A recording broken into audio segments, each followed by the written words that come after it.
অত সুন্দর ডকের, আসলে অত ডকের না। তবলিগে 3 চিল্লাতেছে, অথচ আজও পর্যন্ত কোরআন শরীফ শুদ্ধ করে পড়তে পারে না। বেশ কয়েক বছর আগে এই পাশের নাম আমি ভুলে গেছি, ওই যে ফোম কোম্পানিতে চাকরি করে না, যেন ফোমের ব্যবসা করে, কি যেন নাম, ওই ব্যাসপুরীর ওই পাশে ইবাদতের মাহফিলে আমি আসছি। ওই জায়গায় নড়ালির থেকে একটা তবলিগ জামাত আইছে, ওই পাশে নড়ালির থেকে, জেলা নড়ালির থেকে তবলিগ জামাত 3 দিন ওখানে কাটানোর পরে তবলিগের আমির সাহেব ওই দিন মাহফিলের দিন শেষ 3 দিনের 3য় দিন ওই দিন ওই মাহফিল ওনার মসজিদের কাজ সাইরা আমার মাহফিলে আসে, আইসি আমারে ধরছে, হুজুর আপনি সারা দেশে ওয়াজের মধ্যে তবলিগি রস করেন, আপনার এলাকায় তবলিগ করতে পারেন না? এই এলাকার মুসলমানরা আজও কলেমাটাও পড়তে পারে না। আমি বলি, বলে কি মুসলমান কলেমা পড়তে পারে না? এরকম মুসলমান এখনো আছে। কয় হুজুর আমরা যে মসজিদে আসছি ওই পাশে কোন মসজিদে যেন আসছে, আমাদের মসজিদে 3 দিন পর্যন্ত 3 বুড়োরে কলেমা মস্ক করাচ্ছি, আজকে আমি লাস্টে পরীক্ষা নিছি, আজও কলেমা পড়তে পারে নাই। অথচ নামাজ পড়তে পড়তে কপালে দাগ হয়ে গেছে। নিয়মিত ইশরাক পড়ে, আওয়াবিন পড়ে, তবলিগের সময় লাগাইছে, অথচ আজও কলেমাটা শুদ্ধ করে পড়া শেখে। আমি কিন্তু পড়ে কি কয় যে আজও আমার লাস্টে ইন্টারভিউতে জব কলেমা শুনেছে লা ইলাহা মুহাম্মাদুর রাসূলুল্লাহ। আমি ধমক দিছি, মিয়া আজ 3 দিন পড়াছি লা ইলাহা ইল্লাল্লাহ মুহাম্মাদুর রাসূলুল্লাহ, এখনো ইল্লাল্লাহ কইতে পারেন? আপনি কি আজ বাদে কাল যাবেন মরে, রাতারাত পড়ে যেতে পারেন, এখনো কলেমাটা শুদ্ধ করে পড়তে পারেন না? সে বুড়ো আমারে কয়, মিয়া সব জায়গার কলেমা একরকম না। বুঝাইছে তোমাকে নড়াইলে কলেমা ইল্লাল্লাহ আছে, আমাকে গুফাইলে কলেমা ইল্লাল্লাহ নাই। ও মুসলমান, নামাজের ভিতরে অশুদ্ধ পড়েন, সূরা ফাতিহা জিজ্ঞেস করলে এর ভিতরে 90% পাবলিক শুদ্ধ করে পড়তে পারবেন না। কথা বলেন ঠিক কি ঠিক না? একামত দেন। আমি আমার মাদ্রাসার মসজিদে কুরবানির বন্দে সম্ভবত সব ছাত্ররা চলে গেছে, হুজুররা কেউ নাই, একা একা মসজিদে নামাজ পড়ি। একজন পাবলিক আছে আমার পাশে, ও প্রত্যেক ওয়াক্তেই নামাজ পড়ে, ও সব মাদ্রাসা খোলা থাকলে মাদ্রাসা পড়ে, এমনি সময় পড়ে। ও মুসল্লি আর আমি একা, আমি ইমাম। ওরে এখন বললাম যে তুই ইকামত দে, তোরে ইকামত দিতে কইছে, ও বয়লা টের পায় না। আমি কই ইকামত দে, ইকামত বুঝিস? ও কানে হাত দিয়ে আজান দেওয়া শুরু হয়ে গেছে, ইকামত দিতে যে আজান দিয়ে শুরু হয়ে গেছে। এত মাদ্রাসায় এত আলেম উলামার ফেসের মধ্যে আজও ইকামত ছিল না। আবার ইকামত দিতে যে ইকামতের যে কোয়ালিটি তা শুনলে শয়তানও হাসতে হাসতে বেরোয় চলে যায়। আজান দেয় 12-14টা মসজিদের আজান মাইকে শোনা যায়, 14 মসজিদের আজান 14 রকম। আরে আজান কি 14 রকম না একরকম? এক এক মসজিদে এক এক রকম আজান। কেন? আজানের মস্ক নাই।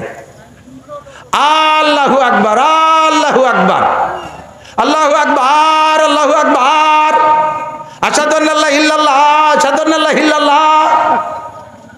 আজান দিছে, ইকামত দেয়, কত কাদামি সালাহ, কত কাদামি সালাহ, আইউলাতের সালাহ, আইউলাতের সালাহ। মৌলানা মুজিবুর রহমান যুক্তিবাদী কইছিল এক মস্কারির গল্প। কয়ে গেছি লন্ডন যাই এক মসজিদে দেই যে নামাজ পড়তে ঢুকছি, মসজিদে যে একামত দিচ্ছে, তো একামতে হাইয়ালাল ফালা যা কইলো তাতে শোনা যাচ্ছে হালার বোথালা, হালার বোথালা। পরে নামাজের পরে ধরছি, এ তোর বাড়ি কোন জায়গা? পরে আমার বাড়ি বাংলাদেশের সিলেট। তো এই কামতে কি করি? এই হাইয়ালাল ভালা কলি না হালার বোথালা কলি? যা কই তা কই, তাই 1 লাখ টাকা বেতন। তো জীবন ভরে 1 লাখ টাকা বেতন খাইলা আর হাইয়ালাল ভালাটা ঠিক করে বলা শিখলে না। এর ভিতরে একামত বলতে মস্ক বললে 90% পাবলিক একামত ফেল করবেন। আমি তো একামত মস্ক করাই। এই একামত মস্ক করানোর ওয়াজ ঠুক কিসসা কাহিনী আর দুনিয়ার আজেবাজে দিয়া 1000 বছর ওয়াজ করলে যে নাকি হবে, এই একামত মস্কের ভিতরে আপনি তার চেয়ে বেশি রেখে নিয়ে বাড়ি যাবেন ইনশাআল্লাহ। পাবলিকরা চেনে যে হুজুর ভালো ঝাঁকানাকা বয়ান করতে পারে, এলেম কালাম থাকুক আর না থাকুক, ওই হুজুর বড় হুজুর। আর উলামায়ে কিরাম চেনে বড় আলেমকে। তো আমাদের বড় আলেমদের ভিতরে শেষকালে আইসা সবচেয়ে বড় আলেমদের তালিকায় অন্যতম আল্লামা আনোয়ার শাহ কাশ্মীরি। উনার ব্রেন কেমন ছিল? হাটে বাজারে যাইতেন কান বন্ধ করে যাইতেন। জিজ্ঞেস করা হলো, হুজুর এই হাটে ঢুকলে বাজারে ঢুকলে আপনি কান বন্ধ করেন, স্টেশনে ঢুকে কান বন্ধ করে রাখেন কেন? কয় যে স্বাভাবিকভাবে উড়ো যে কথা মানুষে এলোমেলো বলা বলি করে, এই কথাটা আমার কানের মধ্যে গেলে সর্বনিম্ন 40 বছর মনে থাকে। ফাও কথা বাজারে কথা যে খালি খালি আমার মেমোরিটারে বুঝাই করবো, খাই জন্য কান বন্ধ করে রাখে যাতে শুনতে না হয়। আর যে কথাটা আমি মনে রাখবো বলে শুনি ওইটা আমি জীবনেও ভুলি না। বলবেন না সুবহানাল্লাহ? আর আমি আপনি মনে রাখবো বলে শুনলিও জাগাইতে ভুলে যাই। এই জায়গা কি বিল্লাহ, নাউজুবিল্লাহ। দুই ইংরেজ দিল্লির রেল স্টেশনে দুই ইংরেজ বৈশা তুমুল ঝগড়া। ওই জায়গা উপস্থিত শুধু আনোয়ার শাহ কাশ্মীরি, আল্লামা আনোয়ার শাহ কাশ্মীরি ওখানে উপস্থিত। দুই ইংরেজ ঝগড়া করতেছে ইংরেজিতে। উনি ইংরেজি জানেও না, ইংরেজি কোনোদিন পড়েও নাই। আমার ফুকর মোহতাম সাহেব হুজুর বলতেন ইংরেজিতে আমি আলিফও জানি না। ইংরেজিতে আলিফ আছে নাকি? তো উনি ইংরেজিতে আলিফও জানে না। উনার সামনে দুই ইংরেজ ঝগড়া, প্রায় মারামারি লাগার মতো ঝগড়া যখন করে তখন তো যার যার কায়দায় বলে। ও কথার কি একজনের কথা শেষ হলে আর একজনে কয় নাকি? একটার মধ্যে একটা আইলো ছিল, মারতেই থালে আছে। অবশেষে দুইজনের বিষয়টা নিয়ে মামলা হইছে। মামলা হইলে কোর্টে তো সাক্ষী চায়। তো বললো যে আপনাদের সাক্ষী আছে? তখন কয় এক মৌলবী সাহেব ছিল, তাই ছাড়া আর কেউ ছিল না। কয় সেই মৌলবী সাহেবরে আনলে উনি যদি বলতে পারে, উনি যা বলবে ওনার কথা অনুযায়ী বিচার হবে। পরে অনেক খোঁজাখুঁজি করে ওই দুইজন পাইছে সেই মৌলবী সাহেব আনোয়ার শাহ কাশ্মীরিকে। তা আনোয়ার শাহ কাশ্মীরিকে নিয়ে কোর্টে নেওয়ার পরে জজ সাহেব বলছে যে আপনি কি এই দুইজনে ঝগড়ার সময় ছিলেন? বলে জি ছিলাম। তো দুইজনে কি বলা বলি করছে বলতে পারবেন? কয় যে দুইজনে বলছে ইংরেজি, অত আমি ইংরেজিতে আমি বুঝি না।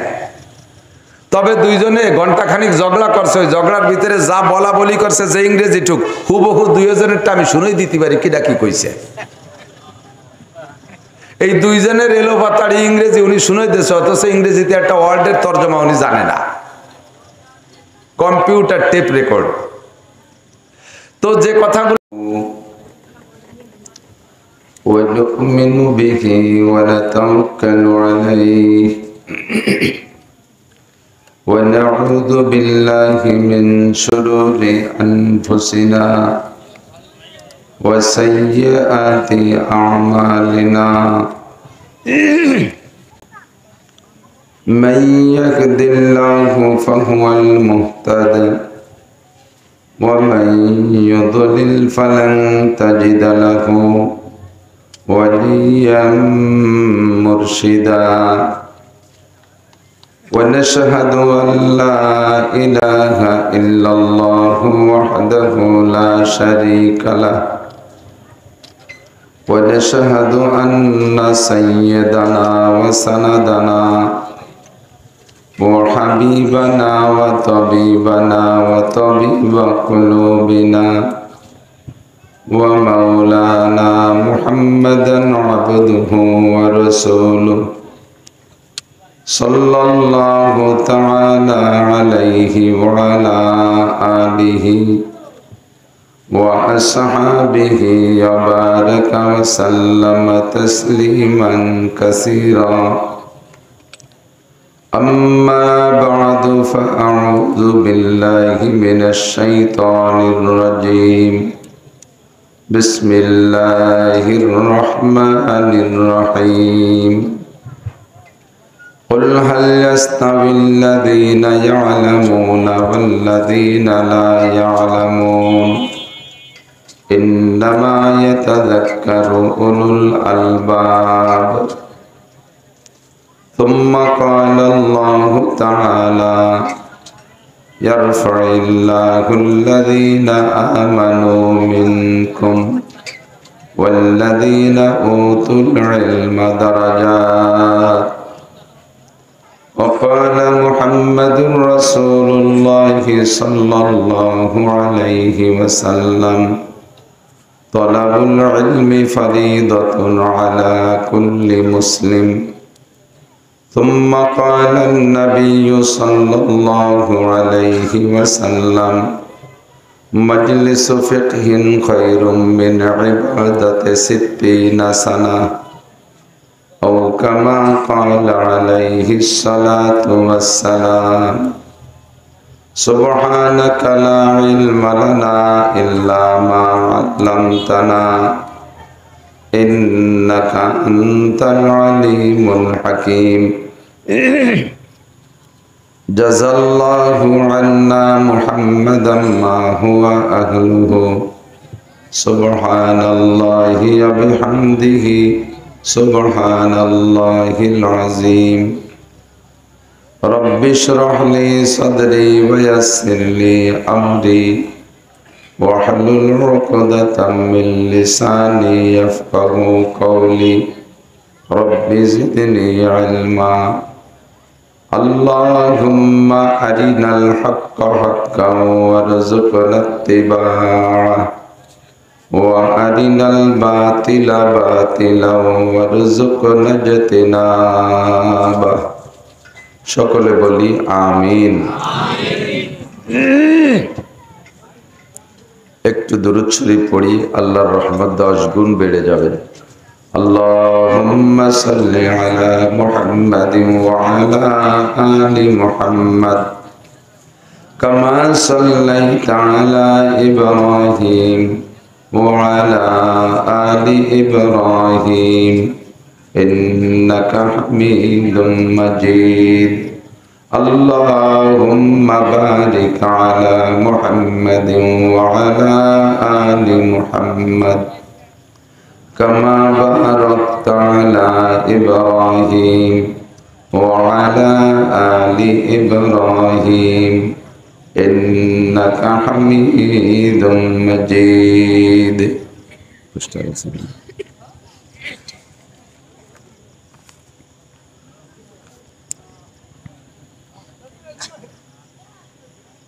ঐতিহ্যবাহী বালিয়াডাঙ্গা কাকদি কাঠাম দরবস্তা মদিনাতুল উলুম ক্যাডেট মাদ্রাসার উদ্যোগে আয়োজিত দ্বিতীয় বার্ষিক ওয়াজ মাহফিল। অধ্যক্ষার মাহফিলের সম্মানিত সভাপতি মাদ্রাসার মোহতামিম সাহেব হুজুর, আসাতেজায়ে কেরাম, আজকের মাহফিলের দাওয়াতি উলামায়ে কেরাম, আজিজাম তোলাবা, বিভিন্ন মসজিদ থেকে এসেছেন আয়েম্মায়ে মাসাজিদ, প্রাণপ্রিয় দেশবাসী, পর্দার আড়ালে বসে থাকা মা ও বোনেরা,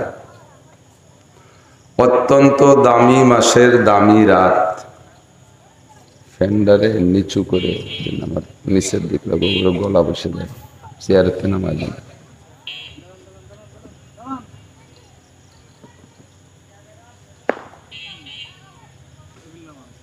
চেয়ার সরাবেন।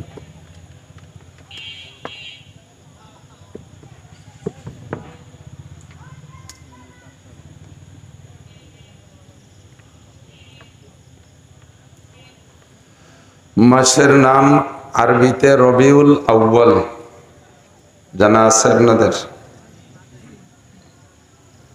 আর রাত জুমার রাত।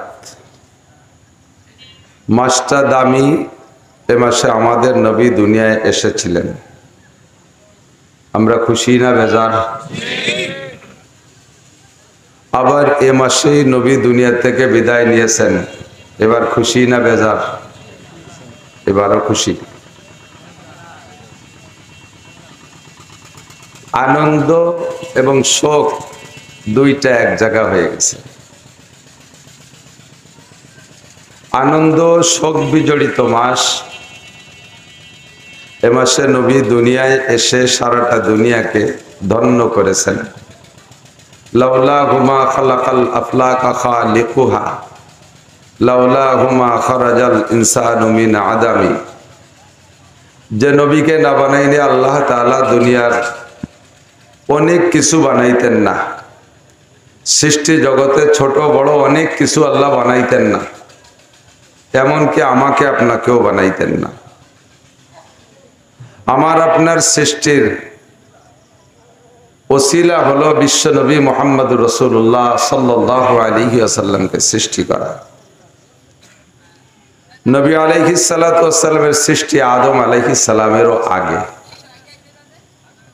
হুজুরের সহিহ হাদিস নিজেই বলেন, আনা নবিয়্যুন ওয়া আদামু বাইনাল মা'i ওয়াত তিন। আমি তখনও নবী যখন আদম আলাইহিস সালাম মাটি আর পানির মধ্যে ছিল। সব নবীকে আমার ভাষাগত দিক দিয়ে যদিও অনেক সুন্দর হবে না ভাষা বলা, তারপরও বলতে বাধ্য। সমস্ত নবীর শারাফাত, কারামাত, বুজুর্গি, বড়ত্ব, সম্মান একত্রিত করলে যতটুক হবে, আমাদের নবী মুহাম্মদুর রাসূলুল্লাহ সাল্লাল্লাহু আলাইহি ওয়াসাল্লামের সম্মান একা তার চেয়ে অনেক গুণ বেশি। এত বড় দামি নবীর উম্মত হতে পেরে আমরা সন্তুষ্ট আছি না? বলি আলহামদুলিল্লাহ। এ মাসে নবী দুনিয়া এসেছিলেন। নবী এসে আমাদেরকে যে পরিমাণ ধন্য করেছেন, সন্তুষ্ট করেছেন, খুশি করেছেন, আবার এই মাসেই নবী চলে গিয়ে আমাদেরকে তার চেয়ে বেশি এতিম করে রেখে গেছেন। এজন্য মাসটা আনন্দেরও মাস, আবার শোকেরও মাস। এ মাসে ঈদ উপলক্ষে ঈদ কি বলা হয়, ঈদে মিলাদুন নবী, নবীর জন্মদিবস উপলক্ষে ঈদ করার চাইতে শোকে মুহাম্মদুর রাসূলুল্লাহ নবী আলাইহিস সালাতু ওয়াস সালামের মৃত্যুতে শোক পালন করাটা বেশি যুক্তিসঙ্গত। তো যাই হোক, আনন্দর শোক বিজড়িত মাসের জুমার রাত, আজকের রাতটাই ফজিলতের রাত। মাগরিবের পর থেকে নিয়ে আগামী সন্ধ্যা পর্যন্ত যদি কোনো মোমেনের মৃত্যু হয়, আজকে মাগরিবের পর থেকে নিয়ে আগামীকাল মাগরিবের আগ পর্যন্ত 24 ঘন্টার মধ্যেই 24 ঘন্টাকে জুমা ধরা হবে, জুমার দিন রাত। এর ভিতরে যদি কোনো মোমেনের মৃত্যু হয়, আল্লাহ তাআলা কিয়ামত পর্যন্ত তার কবর আযাব মাফ করে দেন। অত্যন্ত দামি রাত। আমাদের বাংলাদেশের সিজন হিসেবে এখনো বর্ষাকাল, বৃষ্টি হওয়াটাই নিয়ম, আর বৃষ্টি না হওয়া অনিয়ম।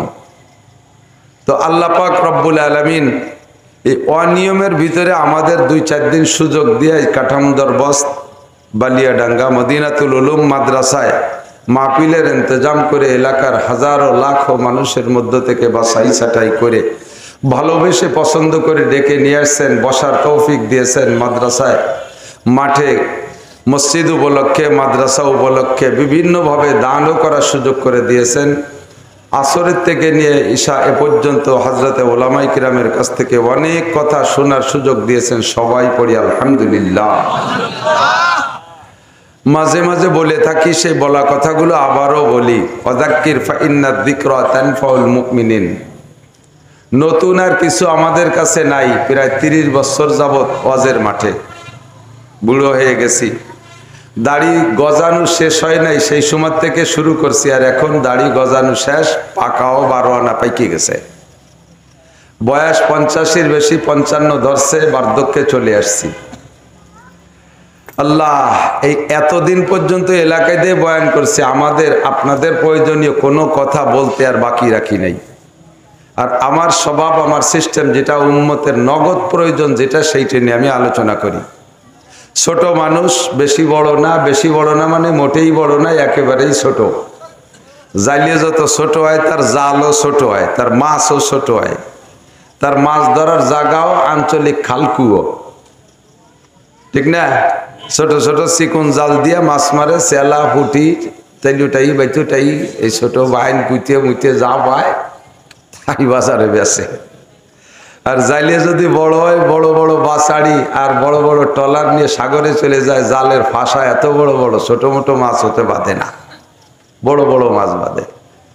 তো উলামায়ে কেরামদের ভিতরে আল্লাহ তাআলা দায়িত্ব ভাগ করে দিয়েছে, আমি ছোটদের ভিতরে আঞ্চলিক জাল খেয়াই, খালকুয়ো ছোট মোটো দেখে দেখে এর ভিতরে মারি, যা বাঁধে। আর বড় বড় জাইলেরা যারা আছে, বড়রা, বড় হুজুর, তাদের জালে বড় বড় মাছ বাঁধে, হাসিনে বাঁধে, খালেদা বাঁধে, ইরশাদ বাঁধে, জিয়া বাঁধে, এ মন্ত্রী, ও মন্ত্রী, সে মন্ত্রী, এদের বড় জালে বড় মাছ বাঁধে। আমার জাল ছোট, এই জন্য আমি অত বড় জায়গা খেয়াও দিই না। আমার জনগণ সামনে যারা থাকে, এদের প্রয়োজন কি সে বিষয় নিয়ে আমি আলোচনা করার চেষ্টা করি। আল্লাহ পাক রব্বুল আলামিন অর্ডার করেছেন আপনাদেরকে, দিক তাকান সবাইকে, আমিও তার মধ্যে আছি। আমাদেরকে আল্লাহ অর্ডার করেছেন, ফাসআলু আহলা যিকরি ইন কুনতুম লা তা'লামুন। আমার দিক খেয়াল করতে হবে। পান তো একেবারে আইরিও গেলে চাবাচ্ছেন, আর এদিক ওদিক তাকাচ্ছেন, আর খাইতেই তালে রয়েছেন। অত জোরে চাবালি ভরা তো অশ্বনে করলে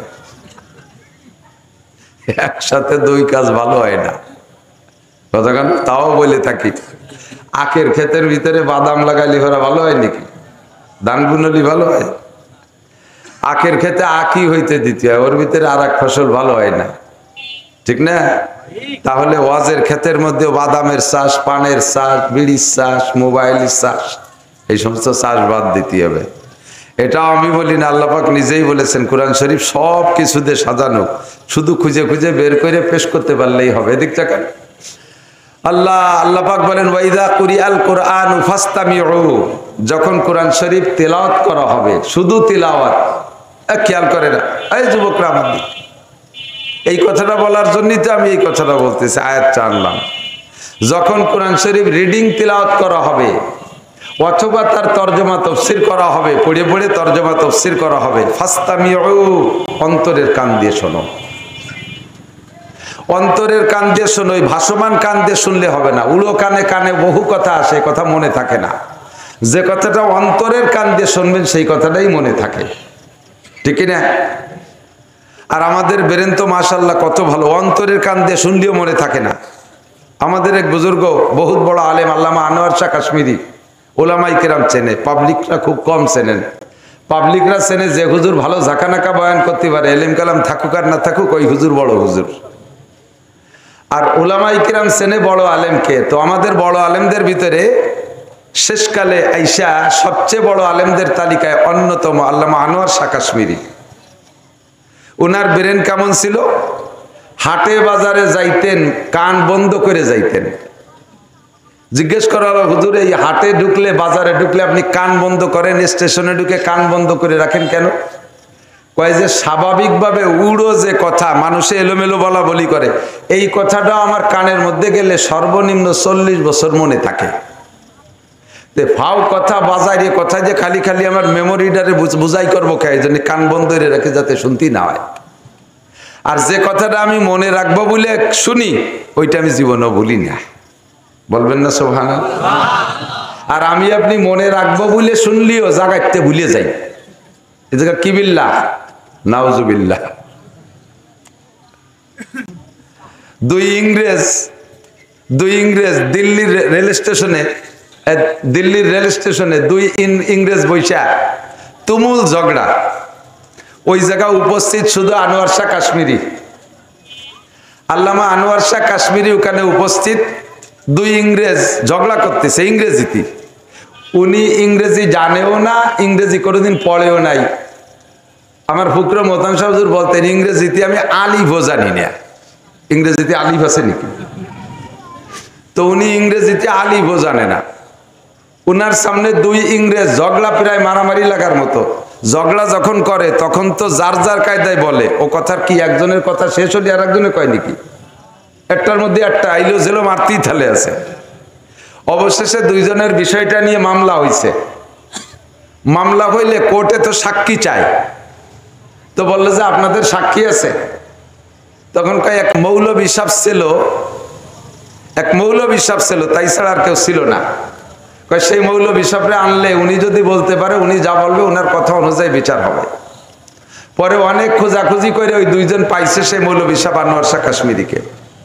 তা আনোয়ার শাহ কাশ্মীরিকে নিয়ে কোর্টে নেওয়ার পরে জজ সাহেব বলছে যে আপনি কি এই দুজনে ঝগড়ার সময় ছিলেন? বলে জি ছিলাম। তো দুইজনে কি বলা বলি করছে বলতে পারবেন? কয় যে দুইজনে বলছে ইংরেজি, অত আমি ইংরেজিতে আমি বুঝি না। তবে দুইজনে ঘন্টাখানিক ঝগড়া করছে। ওই ঝগড়ার ভিতরে যা বলা বলি করছে, যে ইংরেজি টুক হুবহু দুইজনেরটা আমি শুনেই দিতে পারি কিটা কি কইছে। এই দুইজনের এলো বাতাড়ি ইংরেজি উনি শুনেই দিয়েছে, অথচ ইংরেজিতে একটা ওয়ার্ডের তর্জমা উনি জানে না। Computer tape record. তো যে কথাগুলো উনি অন্তর দিয়ে খেয়াল করে শোনেন, ওটা কোনোদিন ভোলে না। আর যেটা উড়ো শোনে, ওটা 40 বছর মনে থাকে। আমাদের বেরেন লক্ষ্য করে শুনলেও মনে থাকে না। আর সেই জায়গা যদি বাদাম চানাচুর পান সাবা সাবির মধ্যে শোনেন, তাহলে তো হবেই না। লম্বা সময় এখানে দেশেন, আরো ঘন্টাখানিক দেবেন। এই সময়টার হিসাব কিয়ামতে আল্লাহর কাছে দেওয়া লাগবে কি লাগবে না? আমারও হিসাব দেওয়া লাগবে যে তোমারে এত যত্ন করিয়া প্রধান বক্তা বানাইয়া পোস্টারে কত পয়সা খরচ করে খাওয়াই দাওয়াইয়া একেবারে আইডিয়া মতন মাথায় নিয়ে তোমার স্টেজে বসাইছে, তুমি বিটাকে কি দেছো? আমাকেও জিজ্ঞাসা করা হবে। আমি যদি আলাং ফালাং ফাও কথা কইয়ে সময় নষ্ট করে যাই, চলে যাই, তাহলে আজকে যেমন সম্মানের সাথে উঁচু জায়গা বসাইছে, আপনারা নিচে আসেন দেখতেছেন, কিয়ামতের ময়দানে আমারও এরকম একটা উঁচু জায়গায় বসাইয়া আমার পাশার চামড়া ছিলি বেলায় দেবে বাড়াইয়া। কাজেই আমারও হিসেব নিকেশ করে সময়টা কাটাইতে হবে। আবার আমি মায়ের খেলাম বলে আপনি খুশিতে খানিক হাসিয়ে দিলেন, আপনারও ভাষার চামড়া থাকবে না, ঘন্টা খানিক বসে কি নিয়ে গেছো। এই জন্য প্রত্যেকের বাসায় ভালো করে তেল মাখায় যাবেন যাতে বাড়ি স্লিপ করে, একটু বুঝে শুনে সামনে আগাতে হবে। তো আল্লাহ পাক কি বললেন, ফাস্তামিউ, অন্তরের কান দিয়ে শোনো। আপনারা কি অন্তরের কান দিয়ে শুনতে রেডি? কথা বলেন রেডি? তাহলে সেম খেজুর গাছ আর ঠিলিয়া এরকম থাকতে হবে। খেজুর গাছ কাটে ঠিলে পাতে না, নালির থেকে যদি আধখানিক জুলাইয়ে ঠিলে পাতে, তালি লুজ করিয়া রস কি ঠিক মতো পড়বে? ডিল করে বাতলে বাতাসে দুল খাবে, তারপরে বাদুর সাইমসে শালিক কাকশালিকি ঠেলা ধাক্কা দেবে, রস ঠিক মতো পড়ে যাচ্ছে, কিন্তু আপনার ঠিলে পাতার অপরাধের কারণে রস ভিতরে কম গেছে, বাইরে পড়ে গেছে বেশি। বক্তা খেজুর গাছ মুখ একটা নালি, শ্রোতারা ঠিলে কলস টাইট করে পাতা থাকতে হবে, একেবারে মুখ টু মুখ, চোখ টু চোখ। তাহলে আমার মুখ থেকে যা বের হবে আপনার ঠিলের মধ্যে যাবে। এক গিলাস চুমুক দিয়েও খাতে পারবেন, জাউরান দিয়ে খাতে পারবেন, জালালি গুড় হবে, ইত্যাদি ইত্যাদি হবে। আর যদি ডিলে করে বাতেন, ঠেলা ধাক্কার অভাব নাই, শয়তান কাকশালি ঘুরতে তালে রয়েছে, বিভিন্ন কিছু মনের মধ্যে এনে দেবে, কথা ঢুকবে না। এই 1-1.5 ঘন্টা বসা বৃথা যাবে, আপনি কিচ্ছু নিয়ে যেতে পারবেন না। আমি কিস্সা কাহিনী অনেক জানি আলহামদুলিল্লাহ। কোরআন হাদিসে বহুত কসাস, আল্লাহ পাক নিজেই কোন কোন কিস্সা আলোচনা করে বলেন আহসানাল কসাস। ইউসুফ আলাইহিস সালামের গল্পটা বলতে যে আল্লাহ বলেন অনেক কিস্সা বলেছি, তবে কোরআন শরীফের ভিতরে সবচেয়ে মজাদার কিস্সা হলো ইউসুফ আলাইহিস সালামের কিস্সা। নামটা বলার সাথে সাথে সকলের ভিতরে শখ আসছে যে হুজুর তাহলে আজকে ইউসুফ আলাইহিস সালামের কিস্সাটাই কোক। ইউসুফ আলাইহিস সালামের কিস্সার মধ্যে উপদেশ আছে, কিন্তু ওই উপদেশের প্রয়োজন যতটুকু তার চাইতে আপনার জিন্দেগিতে আমি দেখতেছি অন্যান্য প্রয়োজন অনেক বেশি। এই প্রয়োজনগুলো আমি বলার ইচ্ছা করছি। যদি আল্লাহ তাআলা বলায় তাহলে তোর প্রত্যেক এক একটা প্রয়োজন আপনার জিন্দেগির সাথে সেট করবেন, আর আপনি দেখবেন যে সত্যি প্রয়োজন কি প্রয়োজন না। এই কথাগুলো শোনার জন্য আপনাকে 1 নম্বরে অন্তরের কান দিয়ে শুনতে হবে। আর অন্তরের কান দিয়ে শুনতে হলে কি লাগবে আল্লাহ তাও বলে দিয়েছে, ওয়া আনসিতু, এবং মুখ বন্ধ রাখো নয়। তর্জমা ওয়া আনসিতুর মানে এবং মুখ বন্ধ রাখো এটা নয়, অন্তরের কান দিয়ে শোনো। আরবিতে বলে ওয়াই হালিয়া, অর্থাৎ অবস্থান বর্ণনা করার বাও, এমতো অবস্থায় যে তোমার মুখ বন্ধ রাখো। অন্তরের কান দিয়ে কথা শোনো এমতো অবস্থায় যে তোমার মুখ বন্ধ রাখো। কিসের থেকে? যতক্ষণ কথা হবে অতক্ষণ আপনি কথা বলবেন না। 2 নম্বরে মুখের আর কোনো কাজ করবেন না, খাবার দাবার সব বন্ধ, সাইলেন্ট, মুখ এক করে বিলকুল কথা থেকে বন্ধ, খাবার থেকে বন্ধ, চাতকের মতো তাকায় থাকবেন। তাহলে কি বলেন আল্লাহ পাক বলেন লাআল্লাকুম তুরহামুন, তাহলে অবশ্যই তোমার উপর রহমত নাজিল করা হবে, আর এই রহমতের দ্বারা তুমি নাজাত পেয়ে যাবে। আল্লাহ তাআলা আমাদের প্রথম এই কথাটার পর আমল করা তৌফিক দান করুন, বলেন আমিন। কোরআনে কারীমের ভিতরে বিশেষ বিশেষ কিছু কথা আছে যে কথাগুলো ইম্পর্টেন্ট, আবার কিছু কথা আছে তার চেয়ে বিশেষ যার নাম ভেরি ভেরি ইম্পর্টেন্ট, বেশি জরুরি। তো যে কথাটা যত বেশি জরুরি ওই কথাটা আল্লাহ পাক অত বেশিবার আলোচনা করছেন। খেয়াল করতেছেন সবাই? আজকে কিছুক্ষণের জন্য আমাকে উস্তাদ মানতে হবে, আপনারা বয়সে বেশি হলেও ছাত্র হিসেবে বসতে হবে।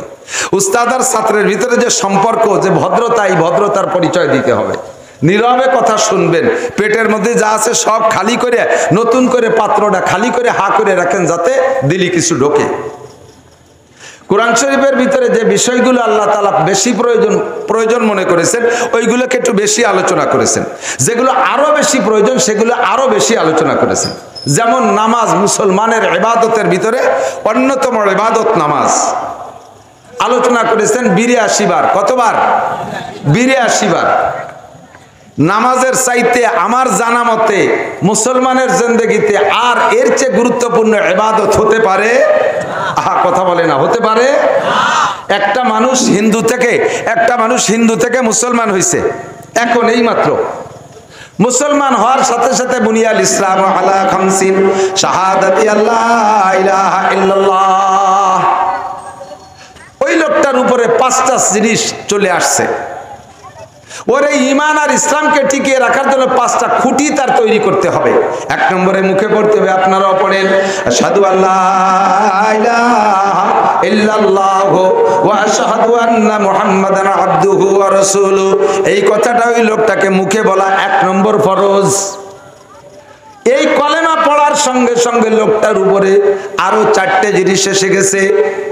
4টের ভিতরে 1 নম্বরে নামাজ, 2 নম্বরে রোজা, 3 নম্বরে যাকাত, 4 নম্বরে হজ। আগে কলেমা, এরপরে এই 4টা। কথা কি বোঝা যাচ্ছে? এবার যেই 4টে কলেমা পড়ার পরে বলছি এই 4টের ভিতরে প্রথম কি, বাকি 3টে আসার জন্য সময় লাগবে। রোজা ফরজ হওয়ার জন্য আরো 6 মাস লাগবে। যাকাত ফরজ হওয়ার জন্য মাল লাগবে। হজ ফরজ হওয়ার জন্য মাল ও তৌফিক লাগবে। ঠিক না? কিন্তু এখনই কলেমা পড়ার সাথে সাথে ওই লোকটার উপরে সর্বপ্রথম ইবাদত কোনটা এসে চেপে ধরবে? নামাজ। কোনটা? ফজরের আগ পর্যন্ত, ফজরে ওয়াক্ত হওয়ার আগ পর্যন্ত তার ইশার নামাজ পড়তেই হবে। ঠিক না? যেই লোকটা, যেই বাচ্চাটা নাবালেগ ছিল, এই 10 মিনিট আগে ছেলেটা সাবালেগ হয়েছে, এখনই সর্বপ্রথম ছেলেটার উপরে যেই ফরজটা আসছে সেটা হলো মুখে কলেমা পড়তে হবে, এরপরে তাকে 1 নম্বরে নামাজ। ঠিক না? এর জন্য আমার আপনার জানা মতে মুসলমানের শ্রেষ্ঠ ইবাদতের নাম কি? এজন্য আল্লাহ তাআলা তা আলোচনা করছেন কোরআন শরীফের ভিতরে 82 বার। একবার বললেই তো যথেষ্ট ছিল, কিন্তু কতবার? এর চাইতে গুরুত্বপূর্ণ আরো যদি কিছু থাকে সেটাও আমি বুঝবো কোরআনে কারিমের আলোচনার মাধ্যমে। কোরআন শরীফের ভিতরে, কোরআন শরীফের ভিতরে এর চেয়েও বেশি আলোচিত হয়েছে আরেকটা জিনিস। এর চেয়ে বেশি আলোচিত হয়েছে আরেকটা জিনিস। সেইটা কি জানেন? সেটা হলো জিহাদ। বলেন কি? জিহাদ। একটু বলেন। আমলিগির লোকের উপরে জিহাদ ফরজ না নফল? কথা কয় না। বিএনপি এলাকার উপরে, জাতীয় পার্টি, কলেমা পড়া মুসলমান যারা আছে সকলের উপরে জিহাদ ফরজ। জিহাদ কখনো জিহাদ ফরজে কিফায়া, জানাজার নামাজের মতো 50-60 জন যুদ্ধ করে আসলি পারা বাকিরা জিম্মাদারি খালাস। আবার কখনো কখনো জিহাদ ফরজে আইন, যে সময় ঘুমসান লেগে গেছে সে সময় নারী আর পুরুষ সাবালেক যারা আছে বসে থাকার কোনো অধিকার নাই। লাঠি ছুটা, দাও কাছি, খুন্তা কুরেল, যার কাছে যা আছে ফেনা বটি নিয়ে নেবি, ভর্তি হবে। ফরজে আইন। এইটার আলোচনা কোরআন শরীফের ভিতরে হয়েছে কতবার জানেন? 682 বার। তা নামাজ সর্বশ্রেষ্ঠ ইবাদত বলে ওটার আলোচনা পাইছি 82 বার। এর চাইতে আরো 600 বার বেশি আলোচনা হয়েছে কোরআন শরীফের ভিতরে জিহাদের আলোচনা। তাহলে বোঝা যায় নামাজের চাইতে জিহাদ গুরুত্বপূর্ণ। আমি একটু প্রমাণ করে বুঝাই দিয়ে আবার আলোচনার দিক চলে যাব। এই জায়গা আমার আলোচনা না, এদিকে আসেন। রোজায় অনেক কষ্ট হয়। রোজা রাখলে কষ্ট হয় না আপনাদের? বৈশাখ জ্যৈষ্ঠ মাসে রোজা তো রাখছেন মুরব্বীরা, কষ্ট হয় না? তো রোজায় প্রচুর কষ্ট হয়ে গেছে বিদায় আপনি কি আল্লাহরে বলতে পারবেন, আল্লাহ রোজায় কষ্ট হয়ে গেছে, আমি আজকে ঈশার নামাজ পড়বো না? হ্যাঁ? আল্লাহ কি কোনো জায়গা বলে দিয়েছে যে রোজায় কষ্ট হলে তোমার নামাজ পড়া লাগবে না? নামাজ বাদ দাও, পরে আর একদিন পড়ে দিও, সুযোগ আছে। হজ যারা করেছেন, হাজি সাহেব যদি কেউ থাকেন আমার সাথে সাক্ষী দিবেন। আর ইদানিং হজ হয়ে গেছে বড় সহজ, সব জায়গা গাড়িতে যাওয়া যায়। আর ইচ্ছে করলে পায়ে হেঁটেও হজ করা যায়। হজ করার জন্য যদি আপনি 9 তারিখে মাগরিবের আজানের পরে আরাফাত থেকে রওনা দিতে হয়, গাড়িতে যাওয়া যায় মুজদালেফায়, কষ্ট হয় না।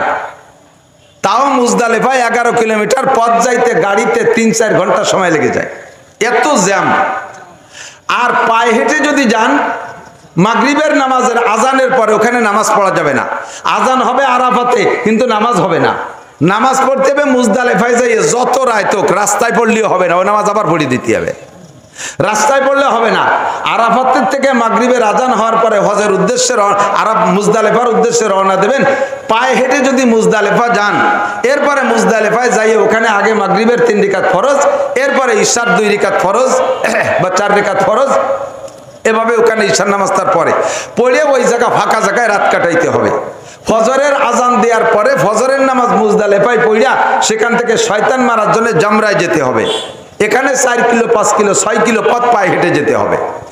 এই আরাফাতের থেকে মুজদালেফা থেকে সকালবেলা পরের দিন 10 তারিখ সকালবেলা শয়তান মারার জন্য যাইয়া শয়তানরে মারিয়া আবার ওখান থেকে 3-4 কিলোমিটার মক্কা ওইটুকু যদি পায়ে হেঁটে যান, এরপরে যাইয়ে যে আপনি সে জায়গার নিচে কাবা ঘরের পাশে মাতাব বলে যেটুকু নিচে ঘুরতে দেখেন, ওই জায়গা আপনি জায়গা পাবেন না। ও জায়গা গাড়িওয়ালারা চলে গেছে আগে, ওখানে আর জায়গা পাবেন না। এবার আপনার তওয়াফ করতে হবে মসজিদের ভিতর দিয়ে।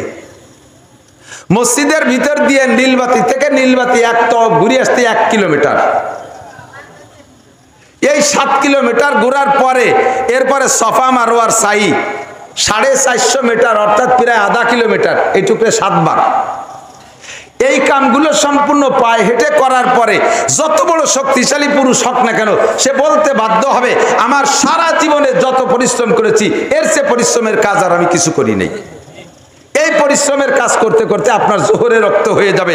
এখন আল্লাহ আপনারে বলে নাই যে তুমি হজ করতে করতে এত ক্লান্ত হয়ে গেছো বিদায় জোহরের নামাজ না পড়লেও হবে। হবে? জোহর পড়া লাগবে কি লাগবে না? লাগবে। রোজায় যত কষ্ট হোক নামাজ ছাড়ার সুযোগ নাই, হজে যত কষ্ট হোক নামাজ ছাড়ার সুযোগ নাই। 100 কোটি টাকা নিয়ে বের হয়েছেন জাকাত দেবেন, পুরো কাশেন তানাবরে ঘুরে ঘুরে জাকাত দিচ্ছেন, জাকাত দিতে দিতে ক্লান্ত হয়ে গেছেন। এখন আপনাকে নামাজ ছেড়ে দেওয়ার সুযোগ নাই। ফরজ একটা পালন করছেন জাকাত, কিন্তু এর কারণে রোজা নামাজ ছাড়ার সুযোগ নাই। জাকাত আদায় করার কারণে রোজা ছেড়ে দেওয়ার সুযোগ নাই। হজ আদায় করার কারণে নামাজ ছেড়ে দেওয়ার সুযোগ নাই। কিন্তু খন্দকের যুদ্ধ যখন হয়, খন্দক খনন করার কাজ চলতেছে, ওদিকে মক্কার কাফেররা আক্রমণ করার জন্য আগায় চলে আসতেই আছে। সাংবাদিকদের মাধ্যমে খবর আসতেছে এই তো এত দূর আসছে, এই তো এত দূর আসছে। আর চলে আসলো নবী পাক খন্দক খনন করা শুরু করছে সাহাবায়ে কেরামদেরকে নিয়ে। এবার খন্দকের কাছাকাছি যখন কাফেররা চলে আসছে, খন্দকের কাজ শেষ হয় নাই, হুজুর জোহরের নামাজ বাদ দিয়েছে, কয় নামাজ থাক, আগে খন্দক খুঁজা শেষ হয় নাই, আসরের রক্ত চলে আসছে, কয় নামাজ বাদ দাও, আগে খন্দক খনন করো। আসরের রক্ত চলে গেছে, আদায় করতে পারে নাই। মাগরিবের রক্ত চলে আসছে, খন্দক খনন করা শেষ হয় নাই, কয় থাক নামাজ মাগরিব, আগে খন্দক খনন করো। মাগরিবের নামাজও পড়েন নাই, চলে আসছে ঈশা রক্ত, কয় থাক ঈশা বাদ দাও, কাফেররা চলে আসছে, আগে খন্দক খনন করো। যোহর আসর মাগরিব ঈশা 4 ওয়াক্ত নামাজকে নবী কাজা কইরা নামাজ পড়েন নাই, হুজুর খন্দক খনন করেছেন জিহাদের জন্য। এজন্য জিহাদের হুকুম যে আল্লাহ 682 বার বলেছে, প্রমাণ করে এটা জায়গা বিশেষ নামাজের চাইতে বেশি গুরুত্ব বহন করে। কথা বলেন ঠিক কি ঠিক না? আর মুসলমান নামাজ পড়তে রাজি, রোজা রাখতে রাজি, হজ করতে রাজি, উমরা করতে রাজি, টাকা হইলে যাকাত দিতে রাজি, দাড়ি রাখতে রাজি, সমস্ত বিধান পালন করতে রাজি। কিন্তু এক শ্রেণীর মুসলমানের কাছে যখন জিহাদের আলোচনা করব, তখন তারা বলে এগুলো জঙ্গি হুজুর, এগুলো লাদেন বাহিনী, এগুলো অমুক দলের হুজুর ইত্যাদি ইত্যাদি বলে গালি দেয়। যেই লোকটা এ সমস্ত উক্তি করে ওই লোকটার ঈমান নষ্ট হয়ে গেছে। কোরআনে কারীমের 682টা আয়াতকে আপনি অস্বীকার করেছেন। একটা আয়াতকে অস্বীকার করলে আল্লাহর নবী বলেন মা আমানা বিল কুরআনে মান ইস্তাহাল্লা মাহারিমাহু। কোরআনের একটা আয়াতকে যদি কেউ অস্বীকার করে, বাকি 6665টা আয়াতকে বিশ্বাস করে, মাত্র একটা আয়াতকে অস্বীকার করে, ওই লোকটা কাফের, ওই লোকটা বিনা হিসাবে জাহান্নামী। কাজেই দোস্ত, জিহাদের হুকুমকে আমি ফরজ হিসেবে বিশ্বাস করি। আমার সামনে যদি ইসলামী জিহাদ আসে, আমি করতে জন্য প্রস্তুত আছি। কারা কারা জিহাদের জন্য প্রস্তুত আছেন? তো যখনই ডাক আসবে রেডি, ডাক আসলে রেডি। আল্লাহ তাআলা আমাদের তৌফিক দান করে, বলেন আমিন। হুজুর বলেন জিহাদের সাথে তুমি শহীদি মরণের তামান্না রাখবা, শহীদি মরণের তামান্না রাখবা। তাতে যদি তুমি স্বাভাবিকভাবেও মরো, তাহলে কিয়ামতে আল্লাহ তাআলা তোমাকে শহীদি দরজায় বিনা হিসাবে জান্নাতি করে দেবে। বলতে যে কথা চলে আসছে অনেক দূরে, মূল কথা হলো এমন করে জরুরি বিষয়ের ভিতরে একটা কথাকে আল্লাহ তাআলা বারবার বলেছেন 332 বার। শব্দটা কোরআনের মধ্যে 332 বার আছে। সেই শব্দটা হলো কুল। শব্দটা কি? কোরআন শরীফে কুল শব্দ দেখছেন না? যারা পড়তে পারেন তারা বলেন। একেবারে ওই শেষ পাশে শুরুরই শেষ সূরার নাম কি? সূরা নাস। ওর শুরুতে কি? কুল আউযু বিরাব্বিন নাস। তার আগেরটা কুল আউযু বিরাব্বিল ফালাক, সে জায়গা কুল আছে না নাই? তার আগেরটা কুল হুয়াল্লাহু আহাদ, তার দুইটা আগে কুল ইয়া আইয়ুহাল কাফিরুন, পরপর এক জায়গায় দেই 4 কুল, ঠিক না? যদি কোনো ব্যক্তি, একটা আমল বলে দেয়, দিক তাকান, যদি কোনো ব্যক্তি 5 ওয়াক্ত নামাজের পরে 4 কুল পইড়া হাতে ফুক নিয়ে সারা গায়ে মালিশ করে, আল্লাহ তাআলা ওই লোকটাকে জিন, পরী, মানব, দানব, জাদু, টুনা সকল প্রকার ক্ষতির থেকে আল্লাহ তাআলা তাকে হেফাজত করে। দুনিয়ায় সবচাইতে বড় কবিরাজি হলো ফালাক আর নাস। নবী আলাইহিস সালাতু ওয়াস সালামকে লবিদ ইবনে আসাম জাদু করছে, খেজুরের খুসার ভিতরে জাদু কইরা সুতোতে 11টা গিরে দিয়া ওর ভিতরে মন্ত্র পড়ে গিরে দিয়ে খেজুরের ভিতর খেজুরের সিল্কের ভিতরে পেঁচাইয়া এরপরে একটা ইন্দারা কূপের নিচেই নিয়ে ডুবোই যাইয়া একটা পাথরের পর রেখে আর একটা পাথর চাপা দিয়ে রেখে আসছে।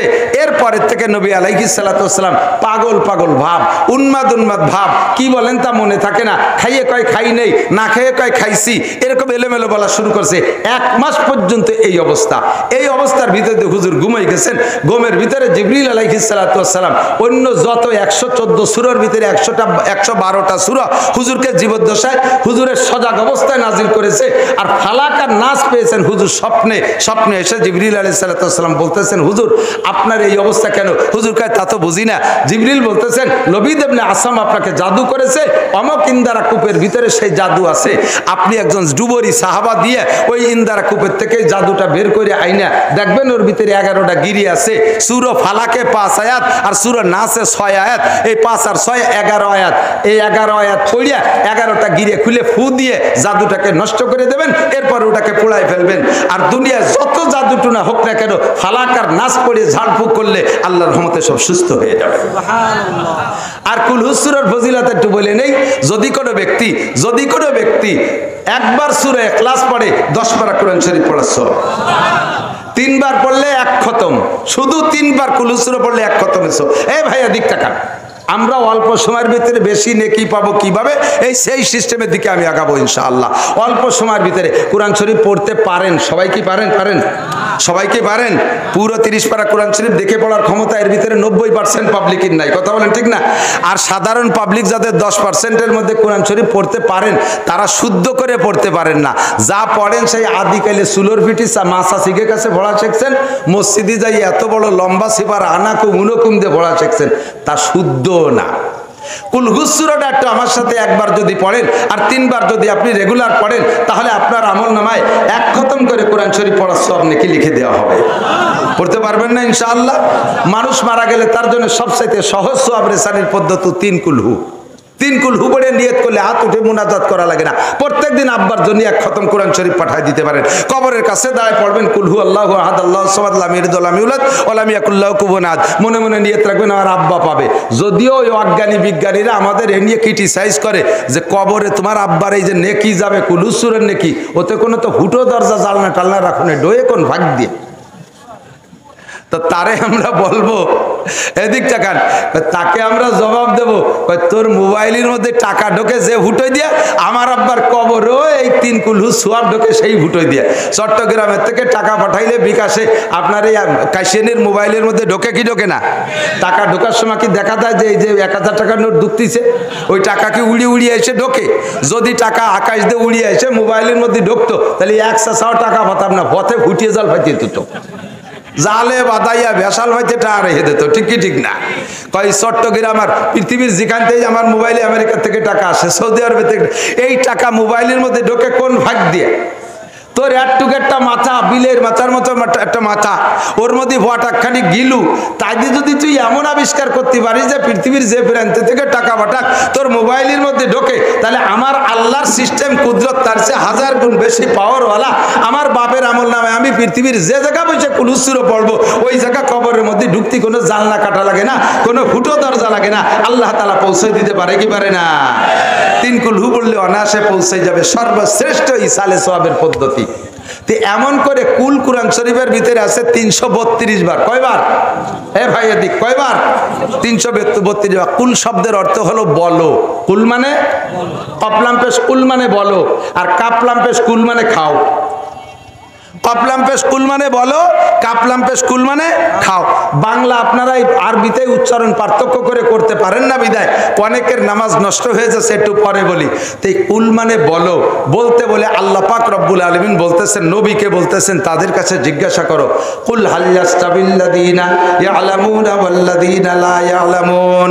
হে নবী, উম্মতের কাছে জিজ্ঞাসা করো, জাননেওয়ালা মানুষ আর না জাননেওয়ালা মানুষ, শিক্ষিত মানুষ আর মূর্খ মানুষ কোনোদিন কি সমান হইতে পারে?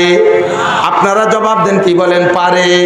আপনারা জবাব দেন আর না দেন, আল্লাহ পাক জবাব দিয়ে দিয়েছেন, আল্লাহ ইয়ারফাইল্লাহুল্লাযীনা আমানু মিনকুম ওয়াল্লাযীনা উতুল ইলমা দারাজাত। জাননেওয়ালা মানুষের মর্যাদা না জাননেওয়ালা মানুষের সামনে, আরে শিক্ষিত মানুষের মর্যাদা অশিক্ষিত মানুষের সামনে কেমন? কয় মরা মানুষের সামনে জীবিত মানুষের মর্যাদা যেমন, অন্ধ মানুষের সামনে চক্ষু বিশিষ্ট মানুষের মর্যাদা যেমন। হাল ইয়াস্তাবিল আমা ওয়াল বাসির, চোখওয়ালা আর অন্ধ মানুষ কখনো সমান হতে পারে না। আরে জীবিত মানুষ আর মরা মানুষ কোনোদিনও যেমন সমান হইতে পারে না। মূর্খ মানুষ আর অশিক্ষিত মানুষ, মূর্খ মানুষ আর শিক্ষিত মানুষ কোনোদিনও সমান হইতে পারে না। শিক্ষিত মানুষের মর্যাদা দুনিয়ায় আল্লাহর দুনিয়ায় মানুষের কাছে আছে, আল্লাহ পাকের কাছে শিক্ষিত মানুষের মর্যাদা অনেক বেশি। ঠিক না? এ ভাই এদিক তাকান। একজন শিক্ষিত মানুষের শারীরিক পরিশ্রম কম, কিন্তু তার শিক্ষার মর্যাদায় কর্মস্থলে তার চাকরির বেতন অনেক বেশি। ঠিক না? এক ইন্ডাস্ট্রিতে চাকরি করে একজনের বেতন 3000। এখন 3000 টাকার যুগ নাই, এ ওয়াজ শুরু হচ্ছে 3000 টাকার আমলেতে। একজন মূর্খ অশিক্ষিত মানুষের বেতন 10,000 টাকা। ডিউটি তার কি? সকাল 8টা থেকে রাত 8টা পর্যন্ত কুলিগিরি করবে। ওই কোম্পানিতে যে প্রোডাক্ট তৈরি হচ্ছে ওইটা মাথায় করে নিয়ে লোড আনলোড করে। সারাদিন বইরে বোঝা বইতে বইতে রাতের বেলা যখন বাড়ি যায় বোঝা যায় না মানুষ না একটা ভূত আইছে। আর যদি আলকাতরা কোম্পানিতে চাকরি হয়, লোকটা যদি মোটা সোটা বুড়িয়ালা হয়, রাতের বেলা আলকাতরা টিন মাথায় আসছে, একটা ফুটো টিন নিতে মাথায় দিয়ে চেষ্টায় পড়িয়ে সারা গা বেশি কালা হয়ে গেছে। রাতের বেলায় বাসায় গেলে স্ত্রী বুঝতে পারে না স্বামী আইছে না আলকাতরার বেড়ে লাইছে। দুয়াই মুসাই কিরাসিন তেল যে না দোয়া পরে হাতের দিয়ে ঘরে উঠানো লাগে। ঠিক না? পরিশ্রম তার কি পরিমাণ, বেতন তার 10,000। ওই কোম্পানিতে চাকরি করে আর একটা লোক হুইল চেয়ারে বসে, এসি গাড়িতে আসে, বাথরুমেও তার এসি, সব জায়গায় তার এসি, তার অফিস রুমে এসি, সব কোম্পানির পক্ষ থেকে দামি দামি বাড়ি তারে দেশে সব কিছু ওকে। লোকটার ডিউটি হলো আইসে টেবিলি চেয়ারে বসবে, হাজিরে খাতায় সই করবে, অথবা পাঁচ দিয়ে হাজিরা দিয়া কিছুক্ষণ জিম ধরে থাকবে। খাদেম খুদ্দাম আছে 4-5টা, চা নাস্তা কেক কোক পাইপ পুইপ ইত্যাদি ফিল্টার খাওয়াইয়া কিছুক্ষণ বসায় রাখবে। জিম ধরে থেকে মাঝে মাঝে ইন্ডাস্ট্রিজের মধ্যে একটা গুল্লি দিয়ে চলে যায়, আই এম ভেরি উইক, আজকে বেশিক্ষণ থাকতে পারতেছি না। মাসে 3 দিন 4 দিন 5 দিন ডিউটি করে আর ভেরি উইক কে চলে যায়। মাসের 1 তারিখে 3 লাখ টাকা বেতন। এই যারা লেখাপড়া শুইস না, 7.5 পাস করে অটো একখান নিয়ে রাস্তায় নামিয়ে গেছো, নসিমনের ধাক্কা খাইয়ে খালের মধ্যে যে চিতে পড়ি দাও। লেখাপড়া বাদ দিয়ে খালি মোটর সাইকেল, কয়েছে লেখাপড়া করবো কি? সব জায়গা খালি বৈষম্য, চাকরি বাকরি দেয় না, ভোড়ালেয়া শিখলে তাকে বলি লাভ কি? এটাও একটা কথা, এটা বেকায়দা কথা না। তবে ভালো করে মনে রাখো, লেখাপড়া জাননেওয়ালা শিক্ষিত আর মূর্খর ভিতরে আকাশ পাতালের পার্থক্য। কথা বলেন ঠিক কি ঠিক না? আমরা ছোটবেলা পড়তাম, মন দিয়ে করো সবে বিদ্যা উপার্জন, সকল ধানের চেয়ে বিদ্যা মহাদান, এই দান নাহি কেউ নিতে পারে কেড়ে, যতই করি বেদান ততই যাবে বেড়ে। দুনিয়ার সব কিছু দিলে সাথে সাথে কমে যায়, আর দুনিয়ায় বিদ্যা যত দেবেন সঙ্গে সঙ্গে বাড়ে। বিদ্যা কোনোদিন বিদ্যানের থেকে কমিয়ে যায় না। ঠিক কি ঠিক না? এই ধন নাহি কেউ নিতে পারে কেড়ে, আরে টাকা পয়সা কেড়ে নিয়ে যেতে পারে, বিদ্যা কেড়ে নিয়ে যেতে পারে না। ভালো করে মন দিয়ে লেখাপড়া করো, একটু ভালো করে পড়ো, অত তাড়াতাড়ি ইনকাম করতে লাগবে না। আমি যারা স্কুল কলেজে পড়তেছে তাদেরকেই বলি, যারা বড় শিক্ষিত তারা চেয়ারে বসে 103 লাখ টাকা কামাই করে, আর যারা মূর্খ তারা 8 ঘন্টা সকাল থেকে নিয়ে রাত 8টা পর্যন্ত সেই মুটিয়াগিরি কুলিগিরি করে মাত্র 10,000 টাকা কামাই করে। পার্থক্য কোথায়? এটা শিক্ষিত আর ওটা মূর্খ। কথা বলুন ঠিক কি ঠিক না? এখন জাগতিকভাবে আমরা মনে করি IABM এলএমএ বিসিএস পাস করলে শিক্ষিত, আল্লাহ পাক রব্বুল আলামিন এই শিক্ষা বলে না। এটা দুনিয়ায় বেঁচে থাকার জন্য একটা উপকরণ, এটা ইনকাম করে দুনিয়া কামাই করে খাওয়ার জন্য একটা ব্যবস্থা। মূল শিক্ষিত কাকে বলে? মূল শিক্ষিত কাকে বলে? নবী পাক বলেন খায়রুকুম মান তাআল্লামাল কুরআনা ওয়া আল্লামা। তোমাদের মধ্যে সবচাইতে বড় শিক্ষিত, তোমাদের মধ্যে সবচেয়ে বেশি দামি, তোমাদের মধ্যে সবচাইতে বেশি দামি ওই ব্যক্তি যে কোরআন শিক্ষা করে আর কোরআন শিক্ষা করে আর কোরআন শিক্ষা দেয়। এই দুই ব্যক্তির চাইতে দামি বিসিএস ক্যাডারও না, ডাক্তারও না, ইঞ্জিনিয়ারও না। কথা বলেন ঠিক কি ঠিক না? ও দোস্ত, জাননেওয়ালা আর না জাননেওয়ালার ভিতরে আকাশ পাতালে পার্থক্য। তৎকালীন বিশ্বের সবচাইতে বড় শিক্ষিত যারা ছিল তার ভিতরে এক নম্বর ছিল মিস্টার আবু জাহেল। তার মূল নাম আমর ইবনে হিশাম, তার নাম আমর ইবনে হিশাম। তার উপাধি ছিল আবুল হেকাম। সারা পৃথিবীর শ্রেষ্ঠ শিক্ষিত দুইজনের মধ্যে একজন, তাই তার নাম ছিল আবুল হেকাম। ডাক্তারি সার্টিফিকেট আছে, ইঞ্জিনিয়ারিং সার্টিফিকেট আছে, পলিটিশিয়ান সার্টিফিকেট আছে, সৌদি আরবের গভর্নর, সব বিদ্যায় বিদ্যান, নাই শুধু কোরআন শরীফের সার্টিফিকেট। কোরআন শেখে নাই, এর কারণে নবী পাকের জবান থেকে বেরিয়ে আসছে তোমার সব সার্টিফিকেট থাক, তারপরে তোমার উপাধি আজকে থেকে আবু জাহেল। তুমি মূর্খদের বাবা, তোমার মতো মূর্খ, তোমার মতো অশিক্ষিত জগতে নাই। ও দোস্ত, দুনিয়ার সব সার্টিফিকেট আছে, নাই শুধু কোরআন, তাই তাকে মূর্খদের বাবা বলা হয়েছে। কথা বলুন ঠিক কি ঠিক না? আমরা বাস্তবে দেখি। এদিকে আসেন, আল্লাহ রসুল সাল্লাল্লাহু আলাইহি ওয়াসাল্লাম বলেন আমাদেরকে শিক্ষার দ্বারা দামি হতে হলে কোন শিক্ষা লাগবে? হুজুর বলেন তলাবুল ইলমে ফরিদাতুন আলা কুল্লি মুসলিম। দ্বীনি ইলম শিক্ষা করা প্রত্যেকটা মুসলমান নর নারীর উপরে ফরজ। আমি চলে আসছি জায়গায়, আমার দিকে আসেন, একেবারে জায়গায় চলে আসেন। দোস্ত, আমাদের জিন্দেগিতে নবী আলাইহিস সালাতু ওয়াস সালামের আদর্শকে বাস্তবায়ন করা হলো আমাদের নৈতিক দায়িত্ব। ঠিক কি ঠিক না? আল্লাহু আকবার। হুজুর বলেন মজলিসু ফিকহিন খায়রুম মিন ইবাদাতিস সিত্তিনা সানা। অল্প সময়ের ভিতরে এক বস্তা নেকি বাড়ি যাব, সহজ পদ্ধতি আমার কাছে আসেন। হুজুর বলেন মজলিস ফিকিন, পর্দার আড়ালে মা বোন যারা আছেন যার যার স্থানে থেকে কান খাড়া করবেন। হুজুর বলেন যেই মজলিসে মসলা আলোচনা করা হয়, যেই মজলিসে শরিয়াতের মসলা মাসাইল আলোচনা করা হয়, একটা মশালা শুনলে শিখলে আপনার আমল নামায় লাগাতার 60 বছর নফল নামাজ আর নফল রোজার সব লিখে দেওয়া হবে। বলবেন না সুবহানাল্লাহ? একটা মাসালা এদিক, একটা মাসালায় 60 বছর নফল নামাজ আর 60 বছর নফল রোজার সব। এর ভিতরে কোনো মানুষ আছেন কি যে বিরতিহীনভাবে একটানা 60 বছর নফল নামাজ পড়ছেন? এ পড়া কি সম্ভব? রোগ ব্যাধি, অসুখ বিসুখ, কাম কাজ ইত্যাদি বহুত ঝামেলা, একটানা লাগাতার 60 বছর নফল নামাজ পড়া সম্ভব না। তো লাগাতার বিরামহীন 60 বছর নফল নামাজ পড়লে যেই নাকি এটা হাতে রাখেন, আর বিরতিহীনভাবে একটানা 60 বছর নফল রোজা রাখবেন, রমজানের ফরজ রোজা বাদে, এরপরে 5 দিন রোজা রাখা হারাম, এই 35 দিন বাদে বছরের আর 330 দিন একটানা নফল রোজা রাখলে যেই নাকি একটা মাসালা শুনলে সেই নাকি, বরঞ্চ তার চেয়ে বেশি নাকি। এ কথা তো জীবন ভরে শুনি, একটু ভালো করে বুঝিয়ে শুনি, এদিক তাকান, ভালো করে বুঝিয়ে শুনেন। এমন কি মাসালা আছে যে একটা মাসালা শুনলে এত নেকি দেওয়া হবে? জিন্দেগিতে এমন এমন মাসালা আছে যেই মাসালা না জানা থাকার কারণে আপনার ফরজ ইবাদতগুলো নষ্ট হয়ে যাচ্ছে, আপনার ফরজ ইবাদতগুলো হচ্ছে না। কিয়ামতে আল্লাহ পাক আপনাকে জিজ্ঞাসা করবে না সবে বরাতে নফল নামাজ পড়ছো নাকি, সবে কদরে নফল নামাজ পড়েছো নাকি, সবে মেরাজে নফল নামাজ পড়েছো নাকি, মেরাজের রোজা রাখছো নাকি, সবে বরাতে রোজা রাখছো নাকি, তাহাজ্জুদের নামাজ পড়ছো নাকি, ইশরাকের নামাজ পড়ছো নাকি, আবিনের নামাজ পড়ছো নাকি। এর কোনো নামাজ সম্পর্কে আল্লাহর কসম আপনাকে জিজ্ঞাসা করা হবে না, আবিনের নামাজ জিজ্ঞাসা করা হবে না, কোনো নফল নামাজ জিজ্ঞাসা করা হবে না। কিন্তু আউয়ালু মা ইউহাসাবু বিহিল আবদু ইয়াউমাল কিয়ামাতিস সালাহ, কিয়ামতের ময়দানে সর্বপ্রথম জিজ্ঞাসা হবে ফরজ নামাজ। একটু বলেন কি নামাজ? একটু বলেন কি নামাজ? ফরজ নামাজ সম্পর্কে জিজ্ঞাসিত হবেন। ফামান সালুহাত, যেই ব্যক্তি ফরজ নামাজ সুন্দর করে আল্লাহকে জবাব দিয়ে যেতে পারবেন, সালুহা সাইরে আমালিহি, ওই লোকটা আর কোনো জায়গা ঠেকবে না, সব জায়গা বিনা হিসাবে পার হয়ে চলে যাবে।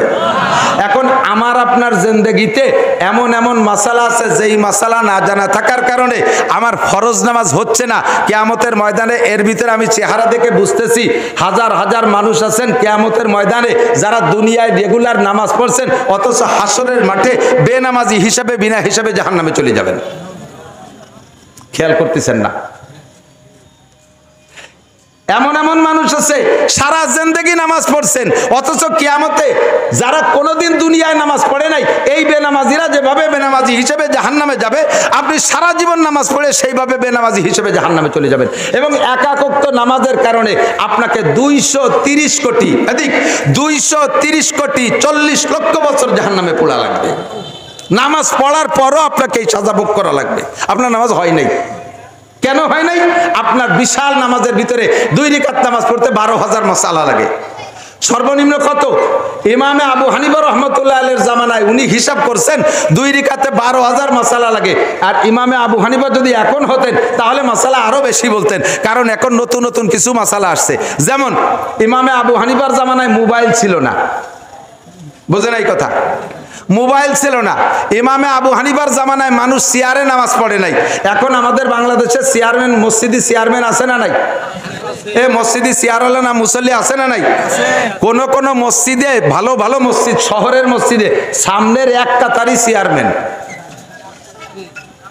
প্রয়োজন হোক আর না হোক একটা স্টাইল বানায় নিয়েছে চেয়ার রে। ইমামে আবু হানিফার জামানায় না, মুরব্বীরা সাক্ষী দেন আজ থেকে 30-40 বছর আগে আপনারা যারা মসজিদে, একখান চেয়ার ছিল মসজিদে? মসজিদি করে চেয়ার ছিল? মসজিদি চেয়ার ছিল না। তাহলে এখন চেয়ার মসজিদি ঢুকছে, কাজেই চেয়ার সংক্রান্ত মাসালাও বলতে হবে, এটাও নামাজের মাসালা। ইমামে আবু হানিফার জামানায় মোবাইল ছিল না, এখন মোবাইল হইছে। মসজিদে ঢুকার সাথে সাথে মোবাইল বাজি ওঠে, আর মোবাইলের ভিতরে মুমতাজের গান। একদিকে ইমাম সাহেব কিরাত পড়ে আলহামদুলিল্লাহি রাব্বিল আলামিন, আর একদিকে মুমতাজের গান মোবাইলে বাজে ওঠে, বুকটা ফাটিয়ে যায়। ইমামও কিরাত পড়বে আর মোবাইলেও মুমতাজের গান গাবে, একসাথে কি মসজিদের মধ্যে 2 কাম চলবে? একটা বন্ধ দ্বিতীয় বন্ধ করতে হবে না? এই সংক্রান্ত মাসালা, এমন করে মাসালা নামাজের ভিতরে কমপক্ষে 12,000। এই 12,000-এর ভিতরে সব মাসালা আবার একরকম না। কোন কোন মাসালা আছে যেই মাসালাটা না থাকার কারণে আপনার নামাজ নষ্ট হয়ে যাচ্ছে। আমি উদাহরণস্বরূপ বলি, আপনার নামাজের ভিতরে সব আছে। অজু বানানোর জায়গায় আপনি গোসল করে আসছেন, অজু করলে হতো, সেখানে আপনি গোসল করে আসছেন। এদিক সাধারণ আপনি মোটামুটি একটা পায়জামা পরে একটা গেঞ্জি গায়ে দিয়ে নামাজ পড়লেও হতো, আপনি সুন্নতি পায়জামা পরে জুব্বা একটা গায়ে দিয়েছেন সৌদি আরবের মতো 43 বন্ধের। টুপি মোটামুটি একটা মাথায় দিলেও হতো, তা পরে টুপির উপরে আবার 3 খেতে যে বাগড়ি একটা বাঁধছেন। সব কিছু ওকে, মোটামুটি জায়নামাজে নামাজ পড়লে হতো, সে জায়গায় 1 ইঞ্চি মখমলের সৌদি আরবের জায়নামাজ বিছাইছেন। তাহলে বাহ্যিক সবগুলো বড় দামি। এবার কায়দা মতো দাঁড়াইয়া প্রথম রেখাতে আলহামদুসুরো পড়ে সুরো বাকারা ভরে ফেলাইছেন 2.5 পারা। দ্বিতীয় রেখাতে আলহামদুসুরো পড়ে সুরো আল ইমরান পড়ে ফেলাইছেন তাফিরাই ফোনে 2 পারা। তাহলে সবকিছু কত বড় বড়। ফাঁকে এই নামাজের ভিতরে ছোট্ট একটা মাসালা না জানা থাকার কারণে আপনার এত বড় বড় সবকিছু হওয়া সত্ত্বেও আপনার নামাজটা হয়নি। এরকম একটা ছোট মাসালা জানা থাকতে পারে ওর ভিতরে। আমি একটু বলবো, গাড়ি কিনছেন মোটরসাইকেল 3.5 লাখ টাকা দিয়া, দামি মোটা একেবারে ট্রাকের চাকার মতো চাকা আছে, এত বড় তার ট্যাঙ্কি আছে, তার সব কিছু আছে, ডবল সাইলেন্সার, সবকিছু তার সুন্দর। এই গাড়ির কোনো তা অভাব নাই, টাঙ্কি ভরা তেল আছে, পেট্রোল দিলে চলতো, ওয়াকটেন ঢুকাইছেন, নতুন মোবিল দিয়েছেন, সবকিছু ফার্স্ট ক্লাস পাস। শুধুমাত্র চাকার ভিতরে হাওয়া ঢুকানোর জায়গায় যে ছোট্ট একটা বাল্ব টিউব, ওই বাল্ব টিউবটা নাই। গাড়ি চলবে? কতক্ষণ চলবে? আমার 45 লাখ টাকা দামের গাড়ি, ওর নিচে ইঞ্জিনের ভিতরে একটা পিন এক জায়গাতে পড়ে গেছে, হঠাৎ করে গাড়িটা বন্ধ হয়ে গেছে, আর চলে না। গাড়ির বডি আছে, চাকা আছে, স্যাসিস আছে, ইঞ্জিন আছে, সব কিছু ওকে আছে, শুধুমাত্র একটা পিন পড়ে গেছে, গাড়িটার ইঞ্জিন বন্ধ হয়ে গেছে, আর চলবে না। আরো সহজে বলি, আমার কৃষক বাবারা যারা আছেন, আগে যারা ক্ষেত খামার করছেন চাষবাস করে, ইদানিং তো সব চাষবাস হয়ে গেছে মেশিনই, পাওয়ার টিলার। আর আগে যারা গরু দিয়ে হাল চাষ করতেন, মনে আছে নাকি আপনাদের কথা? কৃষকরা আছেন কেউ এর ভিতরে? আমি হাল চাষ নিজে করছি, 3, 4, 5, 3 ক্লাস বাপের সাথে মাঠে হাল চড়ছি। আমার চাইতে লাঙ্গলের গুটি উঁচু ছিল, ধরে ঝুলিয়ে টাইনি ঠাইছি ধরে রাখতাম। লাঙ্গল ফাংশনে সব আমি জানি। লাঙ্গল চাষ করতে লাগে কি কি? 2টা বড় গরু লাগে, বলদ গরু, আবাল গরু কয় আমাকে দিক। লাঙ্গল লাগে, জুমাইল লাগে। জুমাইল বানাইছেন শাল কাঠ দিয়া, লাঙ্গল বানাইছেন লোহা কাঠ দিয়া, স্টিচ সবকিছু সুন্দর করে বানাইছেন, ফাল বানাইছেন স্বর্ণ দিয়া। সব কিছু ওকে।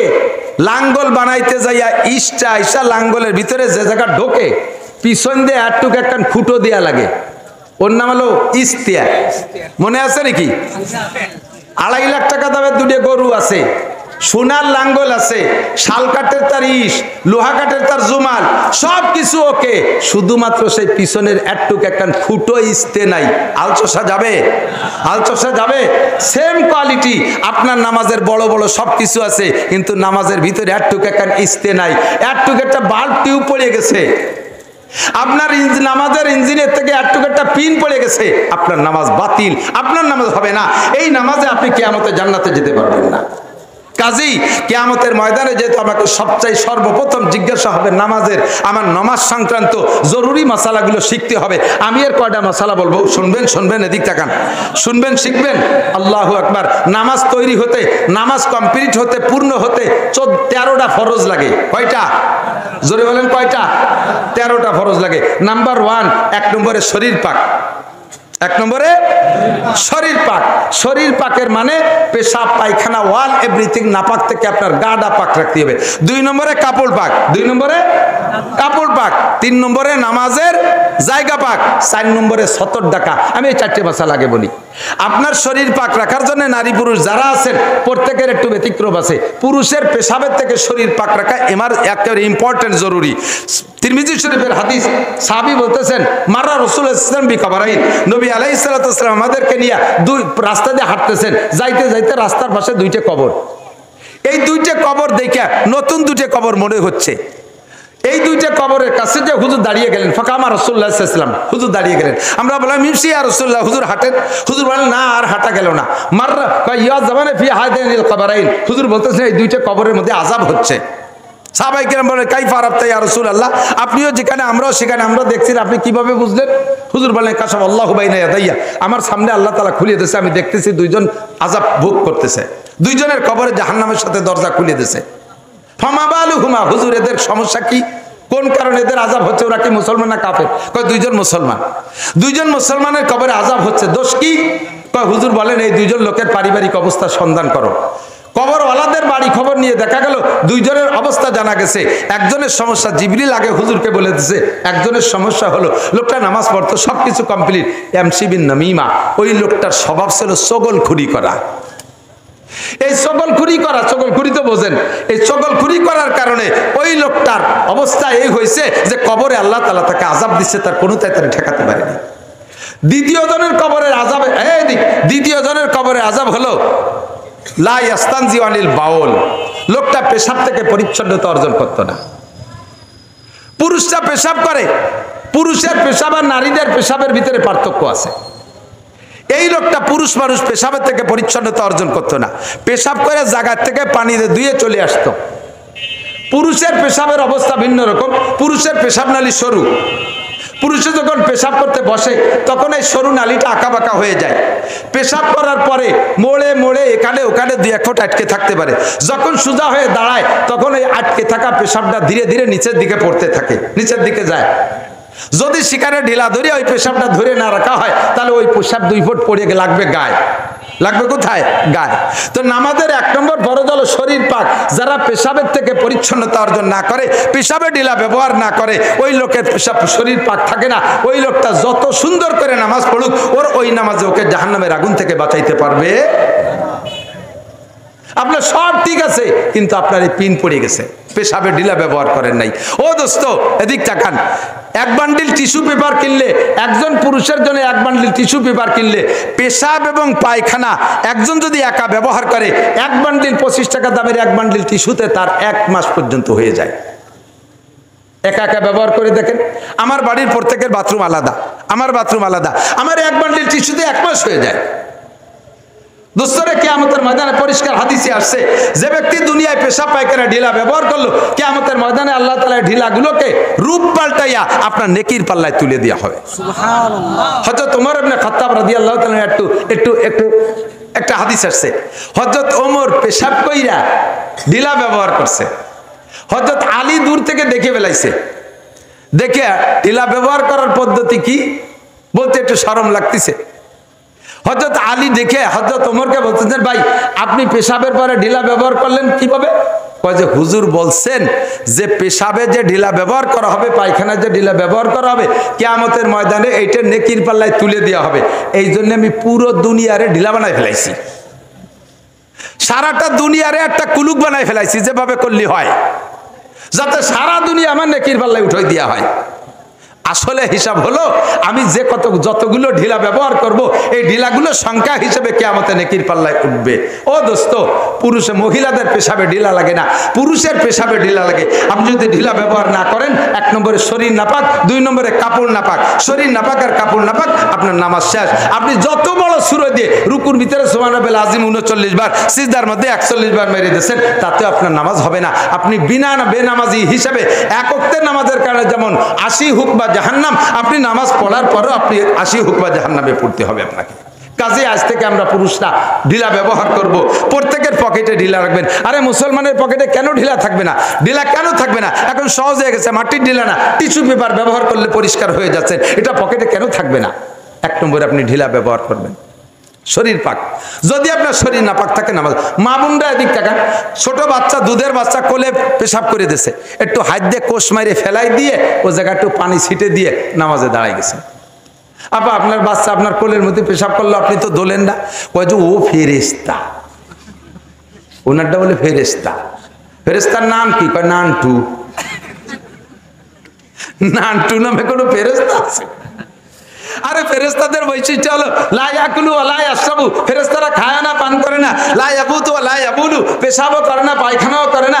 লা ইয়ানামু ওয়া লা ইয়াস্তায়কিজু, ঘুমও যায় না, সজাগও হয় না। তোমারটা দিক জন্মের খায় আসে বাচ্চার মতো গেলে ফ্যাস ফ্যাস করে মারতি তালে রয়েছে। তো তোমারটা ফেরেশতা হয় কি করে? তোমারটার পেশাব পায়খানা সম্পূর্ণ নাপাক, কাপড়ে লাগছে, ওই কাপড়ও এভাবে কোষ মেরে ফেলাই দিয়ে পানি ছিটে দিলে হবে না, ওটাকে ধুইতে হবে। এবং কাপড় সোয়াইয়া যদি গায়ে লাগে, ও গাও ধুইতে হবে। কয় হুজুর তাহলে ডেলি কতবার কাপড় পাল্টাবো, কতবার আমি এই কাপড় পাল্টাবো? এত কাপড় তো আমার নেই। হ্যাঁ, আপনার কাপড় বেশি নাই, ঠিক আছে, নামাজের জন্য একটা কাপড় আলাদা করে রাখবেন। আপনার স্বাভাবিকভাবে ডেলি ব্যবহার করার কাপড় ব্যবহার করবেন। আপনি নামাজের জন্য যে কাপড়টা ওয়াক্ত হইলে পরনের কাপড়টা পাল্টাইয়া নামাজের কাপড় পরে আপনি নামাজ পড়েন, আবার আপনি পাল্টাইয়া সেই কাপড়টা পরেন, তাহলে আপনার নামাজ সুন্দর হবে। মা বোনরা এ জায়গা থেকে দারুণভাবে ওয়ালাস। এবার এদিক তাকান, যারা গরু পালেন, ষাঁড় পালেন, বলদ পালেন, এই ইমামে আবু হানিফা রহমাতুল্লাহ আলাইহি শরীয়তে সব কিছু ভিতর ধরে মাইপে ধুইছে। বলদ গরু, ষাঁড় গরু পেশাব করলে 5 হাত সেটে, কয় হাত? আর গাই গরুতে পেশাব করলে 8 হাত সেটে। গাভী দোয়ানোর সময় 90% গাভী দুধ দোয়ানোর সময় পেশাব করে দেয়।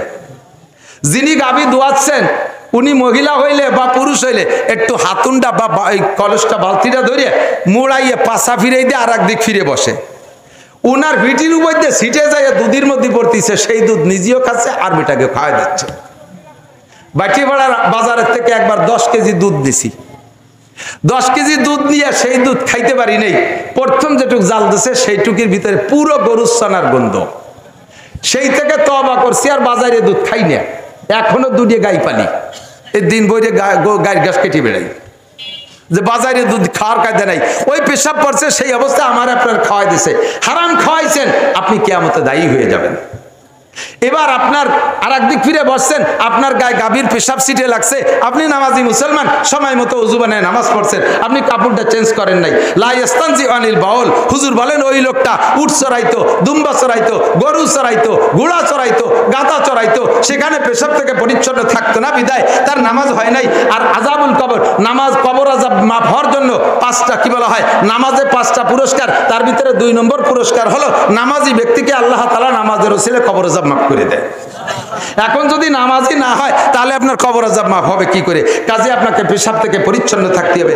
নারীদের পেশাবে ঢিলা লাগবে না, পুরুষের পেশাবে ঢিলা লাগবে, তবে নারী পুরুষ সকলের পায়খানায় ঢিলা ব্যবহার করা জরুরি। বিশেষ করে পুরুষের চাইতে মহিলাদের পায়খানায় ঢিলা বেশি ব্যবহার করা জরুরি। কিন্তু আন্তর্জাতিক খ্যাতি সম্পন্ন ওয়ালাস বিটিরা পায়খানায় মোটে ঢিলা ব্যবহার করবে না। মহিলাদের পায়খানায় ঢিলার প্রতি গুরুত্ব বেশি কেন? তাদের হাতের মই মশলা আমরা খাই। যদি তারা পায়খানায় ঢিলা ব্যবহার না করে তাহলে হাতের করের ভিতরে একটু একটু করে থেকে যাবে, বছরে যা আপনার খাওয়াই দেবে তা গুছালি পিরায় 1 ওয়াক্তের পায়খানার সমান হয়ে যাবে। একটু ভালো হইলে বাঙ্গায় না, কলিপাড়া ভিতরে হিট করে না। তো এই নাপাক আর পায়খানা গুমুত যাতে আমরা না খাই, এজন্য মহিলাদের ব্যাপারে তদারকি করবেন। উন্ডা জম্মের অলস, এই আপনি তবলিগি যাচ্ছেন, বাথরুমের ভিতরে এক বান্ডিল টিস্যু ঝুলোই থিয়ে যাবেন, বউরে কয়ে যাবেন যে দেখো এই টিস্যু ব্যবহার করো। দেখবেন যে আপনি এক মাস পরে 40 দিন চিল্লে দিয়ে এসে দেখবেন সেই টিস্যুর প্রতি বাকর সাহেব বাসা বান্ধিয়ে ফেলাইছে, উনি খুলিও দেখে নেই। ঠিক ঠিক না?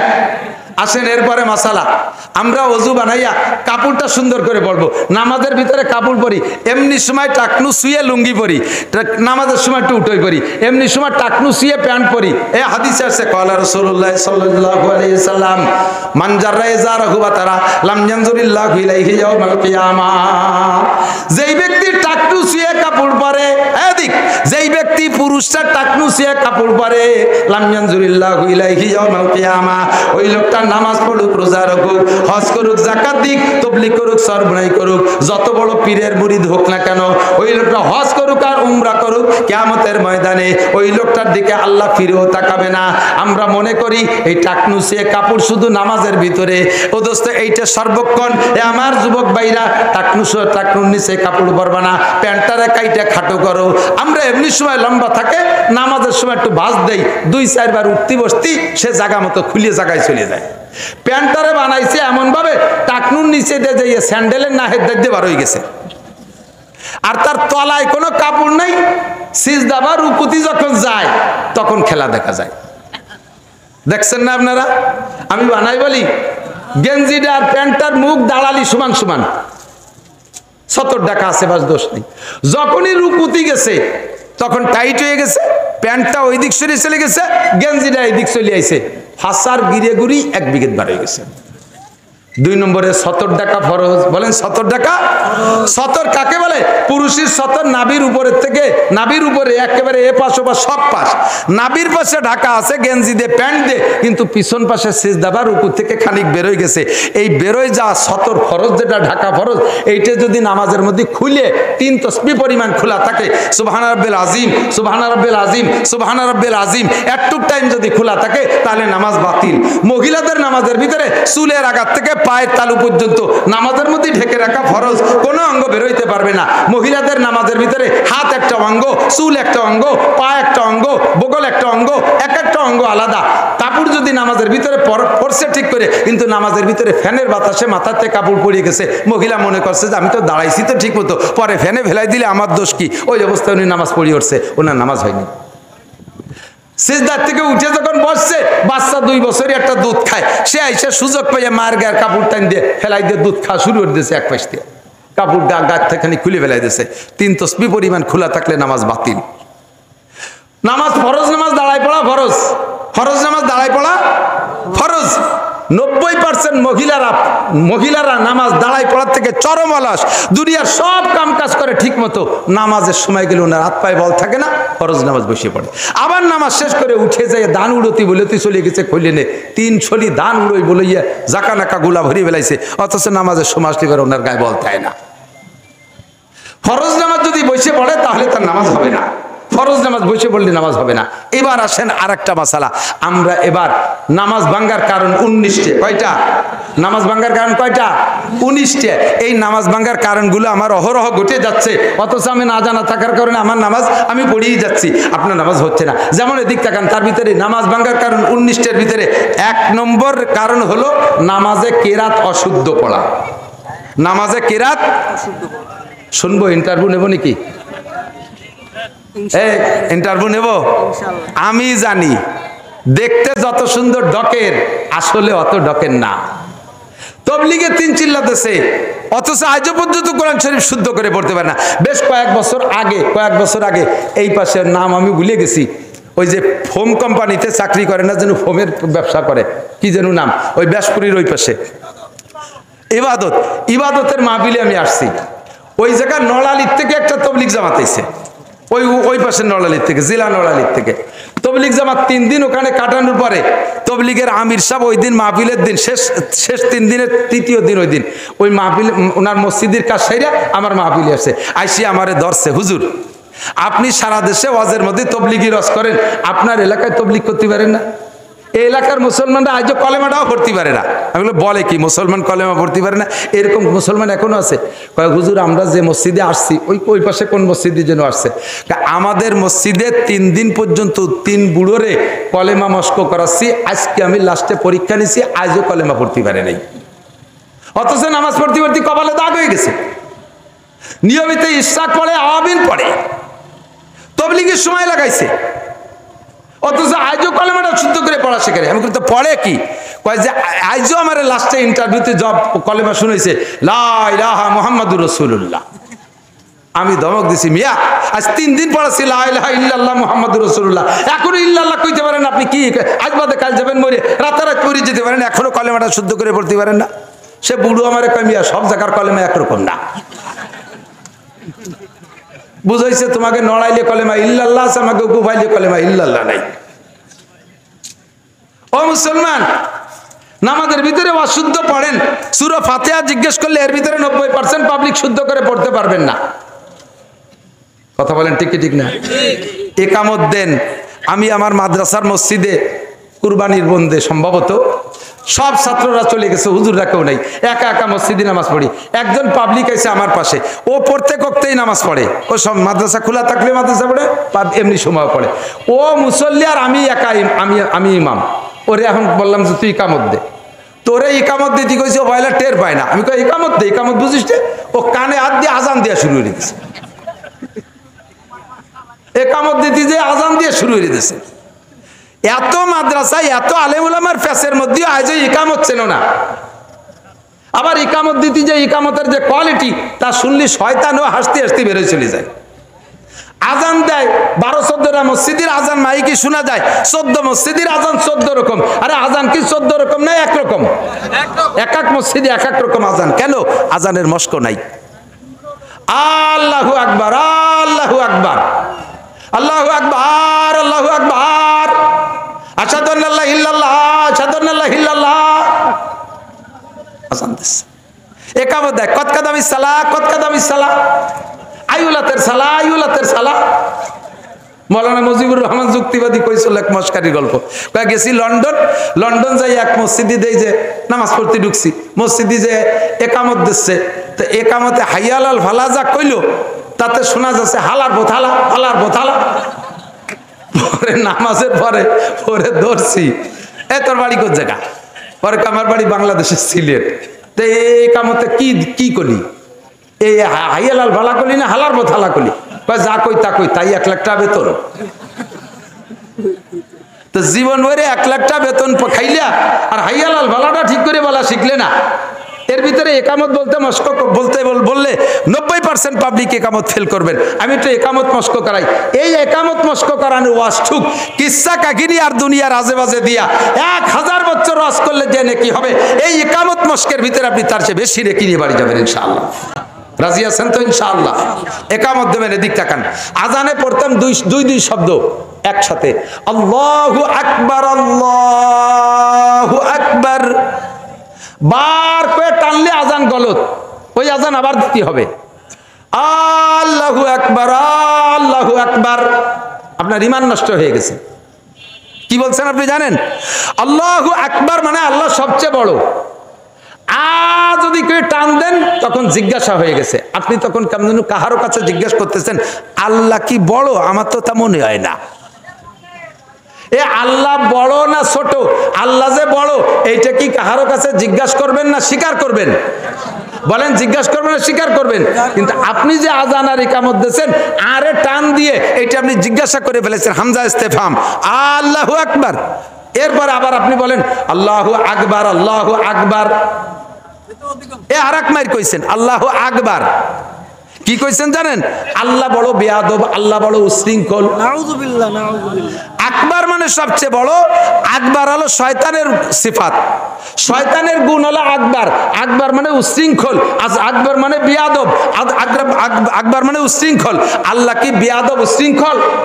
কিন্তু আপনি বলছেন আল্লাহু আকবার, তার মানে আল্লাহ উশৃঙ্খল। তাহলে আপনার নামাজ কি হয়েছে? ইন্নাস সালাতা তানহা আনিল, এই পিন পড়ে যাচ্ছে, এগুলো সব পিন পড়ে যাচ্ছে, বাল্ব টিউব খুলে যাচ্ছে, লাঙ্গলের ইস্তে খুলে গেছে।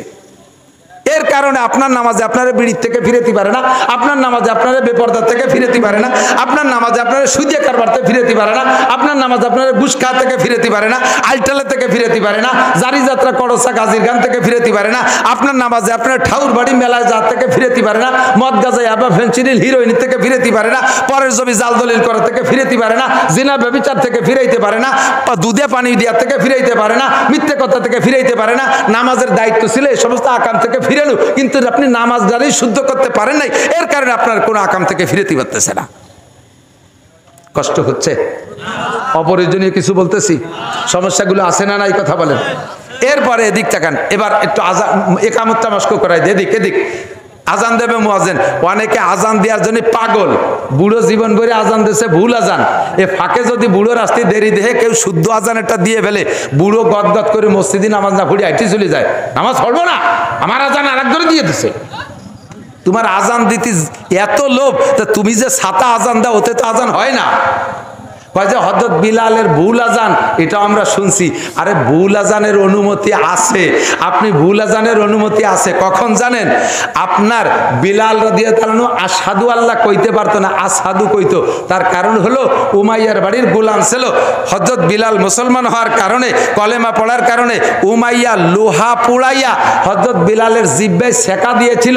সেই সময় জিহ্বাটা পুড়ে খাটো হয়ে গেছে, তাই সে আশহাদু শিন কইতে পারতো না, আশহাদু কইতো। আপনার জিব্বে পুড়াইছে কোন উমাইয়া?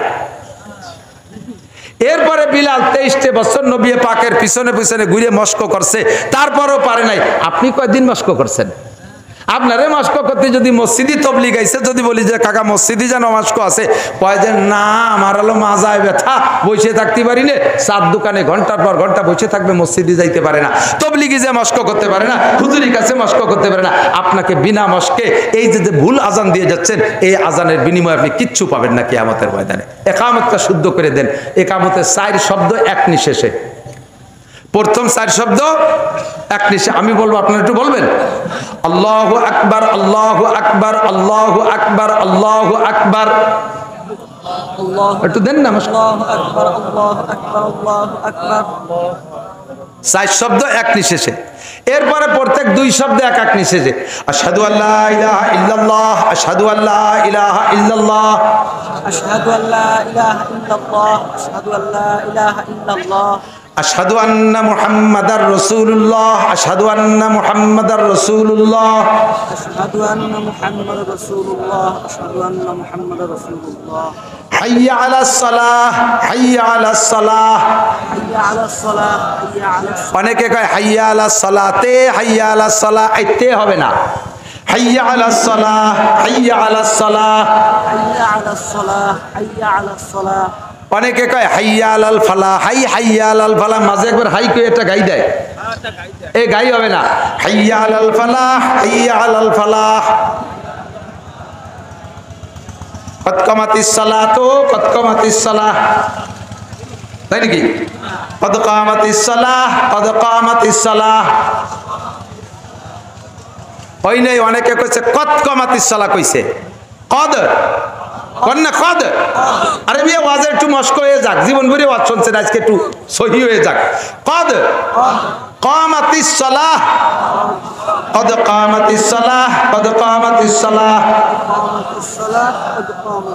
শেষের 3 শব্দ এক নিঃশেষে। আল্লাহু আকবার, আল্লাহু আকবার, লা ইলাহা ইল্লাল্লাহ। সারা জীবন ওয়াজ শুনে আর ওয়াজ করে যাই নাকি আজকে একামতের মস্কে যদি তার চাইতে 1000 নাকি বেশি না পান, কিয়ামতে আমার কাছ থেকে বুঝে নেবেন। নবী পাক বলেন মাজলিসু ফিকিন খায়রুম মিন ইবাদাতি 60 সানা। 60 বছর নফল নামাজ আর নফল রোজা রাখার চাইতে ও দোস্ত একটা মাসালা, এই মাসালা শিখার দাম আল্লাহর কাছে বেশি। এবার আমরা আমাদের কেরাত যেহেতু অশুদ্ধ, এদিক তাকান, ভালো করে মনে রাখেন, যাদের কিরাত অশুদ্ধ তাদের নামাজ হয় নাই, হয় নাই, হয় নাই। এই অশুদ্ধ কিরাত দিয়ে বাকি জীবন নামাজ পড়বেন, হবে না, হবে না, হবে না, ওরসে না পড়লেই হয়। পাকা সিদ্ধান্ত নিয়ে ফেলাইছে একজন, নামাজই পড়বো না, কিচ্ছু আসে যায় না, তাই বলে আমি ছাড় দিতে পারবো না। আজ আবারেন ভরিয়েন, আমার পাশা সামলা থাকবে না। আমি আমার জায়গায় টাইট। অশুদ্ধ কিরাতে যারা পড়ছেন কিছু হয় নাই, সামনেও হবে না।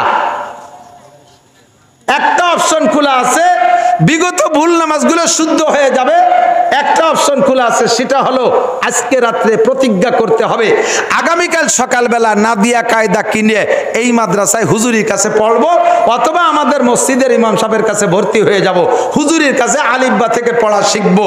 এই কোরআন শরীফ আমি শুদ্ধ করে না পড়া শিখে দুনিয়া থেকে মরবো না, এই প্রতিজ্ঞা করে ভর্তি হবেন। এখনই নিয়তটা করে ফেলেন যে আমি কোরআন শরীফ শুদ্ধ করে পড়া শিখবো। আরে সারা জিন্দেগি নামাজ পড়লাম, তা যদি নাই হলো তাহলে এ নামাজ দিয়ে কি হলো? আর কিয়ামতে আমাকে যদি নামাজ পড়ার পরেও সাজা খাটতে হয়, তাহলে আমি এরকম নামাজে আর কি হলো? আমি নামাজ শুদ্ধ করে পড়া শেখার জন্য কোরআন শরীফ শুদ্ধ করে পড়া শিখবো। এই প্রতিজ্ঞাটা এখন করেন। ফজরের আগে যদি আপনি মারা যান, ফজরের আগে যদি আপনি মারা যান, বিগত জীবনের সমস্ত ভুল নামাজকে আল্লাহ তাআলা শুদ্ধ করে আমলনামা ভরে দেবে। সুবহানাল্লাহ। আহা, জজবা তৈরি করতে পারলাম না, বোঝেন নাই কথা? নিয়ত করতে হবে আমি কোরআন শরীফ কালকে থেকেই পড়া শেখা শুরু করব। মহিলাদের কোরআন শরীফ, মহিলারা একটু কোরআন শরীফ বেশি পড়ে, কিন্তু কিচ্ছু হয় না, কিচ্ছু হয় না। ওই একসময় কইতাম আর ব্যাঙ্গানু সালাম দিছি, বিটিরা একটু রাগ হয়। মক্তবের হেলপারি তো করছি আমি, জানি কে কেমন পড়ে। আল্লাহু আকবার। কিচ্ছু হয় না, অথচ রমজান মাসে 5 খতম দিয়ে দেয়, মাসে মাসে খতম একটা দেয়, কিচ্ছু হয় না। শুদ্ধ করে না পড়ে, অশুদ্ধ যদি 1000 খতম পড়েন, তার চাইতে একটা হরফ শুদ্ধ করার জন্য মেহনত করলে আল্লাহ বেশি নেকি দান করবে। এজন্য মেয়েদের মহিলা মাদ্রাসায় যাওয়া ফরজ হয়ে গেছে, মেয়েদের মহিলা মাদ্রাসায় যাওয়া ফরজ। আপনারা আমরা ভুল করছি, আমরা বড় হয়ে গেছি, সময় নাই আমাদের। আমি তবলিগে গেছি, 13 সালে তবলিগে গেছি, 20 জনের একটা জামাত নিয়ে গেছি, স্টুডেন্ট নিছি, স্কুল কলেজের ছাত্র নিছি 12 জন, আর পাবলিক বুড়ো নিছি 4 জন, এই 16 জন, আর আমরা হুজুর ছিলাম 4 জন। তার ভিতরে খায়রাটের ওই মৌলানা আবুল খায়ের সব ছিল, আবু সাইদ ভাই ছোট ভাই আবুল খায়ের ভাই ছিল। আমরা 4 জনে মেহনত করিয়া 12 জন যুবকরে আলিফবা থেকে পড়াইয়া এক চিল্লের ভিতরে মাত্র 38 দিনে কোরআন শরীফ শিখাইয়া এরপরে 8 পারা সবক পড়াইয়া বাড়ি আনছি। আর বুড়োকে বেরেন তো শক্ত হয়ে গেছে, ওর মধ্যে মানে দই মানে চৈতি ডালার মতো শক্ত হয়ে গেছে। তারপরও মোটামুটি জের জবর পেশ, অক্ষর চিনাইয়ে জের জবর পেশ, জজম তাসদিদ পর্যন্ত শিখেই ফেলাইছিলাম। আর একটা চিল্লে সময় দিতে পারলে আল্লাহ রহমতে তাদেরকে কোরআন শরীফ পড়া শিখে বাড়ি আনতে পারতাম। তবলিগি যারা যাবেন, ফাজাইলে আমাল থাক, তবলিগি নিসাব পড়াপড়ি বাদ দেন, হুজুর থাকলে তার কাছ থেকে কোরআন শরীফ পড়া শেখেন। আরে ভাই, আরে না হোক তবলিগি আপনি না যান, বাড়ির কাছে ইমাম সাহেবের কাছে কোরআন শরীফ পড়া শেখেন। ভালো ভালো মুফাসসির কোরআন শরীফের তাফসীর করে, মুফাসসির কোরআন, অথচ কোরআন শরীফ শুদ্ধ করে পড়তে পারে না। ওই মুফাসসিরের পিছনে নামাজ পড়া জায়েজ নাই, ওর পিছনে নামাজ হয় না। ইমামের যদি কিরাত গলত হয়, ওর কিরাতের কারণে নামাজ গলত, পুরো মসজিদের সকলের নামাজ বাতিল হয়ে যাবে। আর ইমাম সাহেবের কিরাত শুদ্ধ আছে। এখন থেকে আমার দিকে তাকান, আর একটু বাকি জিন্দেগিতে সহজ পথ শিখিয়ে দেই। আমরা হানাফি মাযহাবের লোক, আমাদের মাযহাবের মাসালা হলো ইমামের পিছনে নামাজ পড়লে মুসল্লিদের কিরাত পড়া লাগে না, আলহামদুলিল্লাহ পড়া লাগে না। তাহলে কিরাত গলত হলে যে নামাজ বাতিল হয়ে যায়, এই বিপদটা থেকে কমপক্ষে ফরজ নামাজে বেঁচে যাচ্ছি ইমামের পিছনে নামাজ পড়লে। কথা বলুন ঠিক কি ঠিক না? এই ইমামের পিছনে নামাজ পড়লে আমার কিরাত পড়া লাগতেছে না, ইমামের শুদ্ধ কিরাতে আমি শুদ্ধ নামাজ পেয়ে যাচ্ছি। পাশাপাশি আরেকটা ইনকাম হলো, 1 ওয়াক্ত নামাজ যদি জামাতের সাথে ইমামের পিছনে পড়েন, আপনার আমল নামায় আল্লাহ তাআলা 527 ওয়াক্ত নামাজের নেকি লিখে দেবে। 527 ওয়াক্ত। বিগত জীবনে যে ভুল হয়ে গেছে নামাজগুলো, আল্লাহ তাআলা ইচ্ছে করলে এই বোনাস দিয়ে ওই ভুলের গর্ত গ্যাপগুলো বন্ধ করে দিতে পারে। এই জন্যই নামাজ পড়বো আমি জামাতের সাথে, ঠিক আছে তো? ইনশাআল্লাহ জামাতে নামাজ পড়বো। এবার জামাতে নামাজ পড়ার মধ্যে আর একটা মাসালা বলি, দিক তাকান। জামাতে যখন নামাজ পড়েন, ইমামের পিছনে প্রথম তকবীর দেয়া, কানে হাত দিয়ে যে তকবীর দেয়, নাম তকবীরে উলা, কি বলে? এইটার নাম তকবীরে তাহরিমা। এটা ইমাম সাহেব যখন আল্লাহু আকবার বলে সানা বান্ধে, আমরা অনেকে আছি মুখ বন্ধ করে রেখে খালি কানে হাত দিয়ে সানা বান্ধি।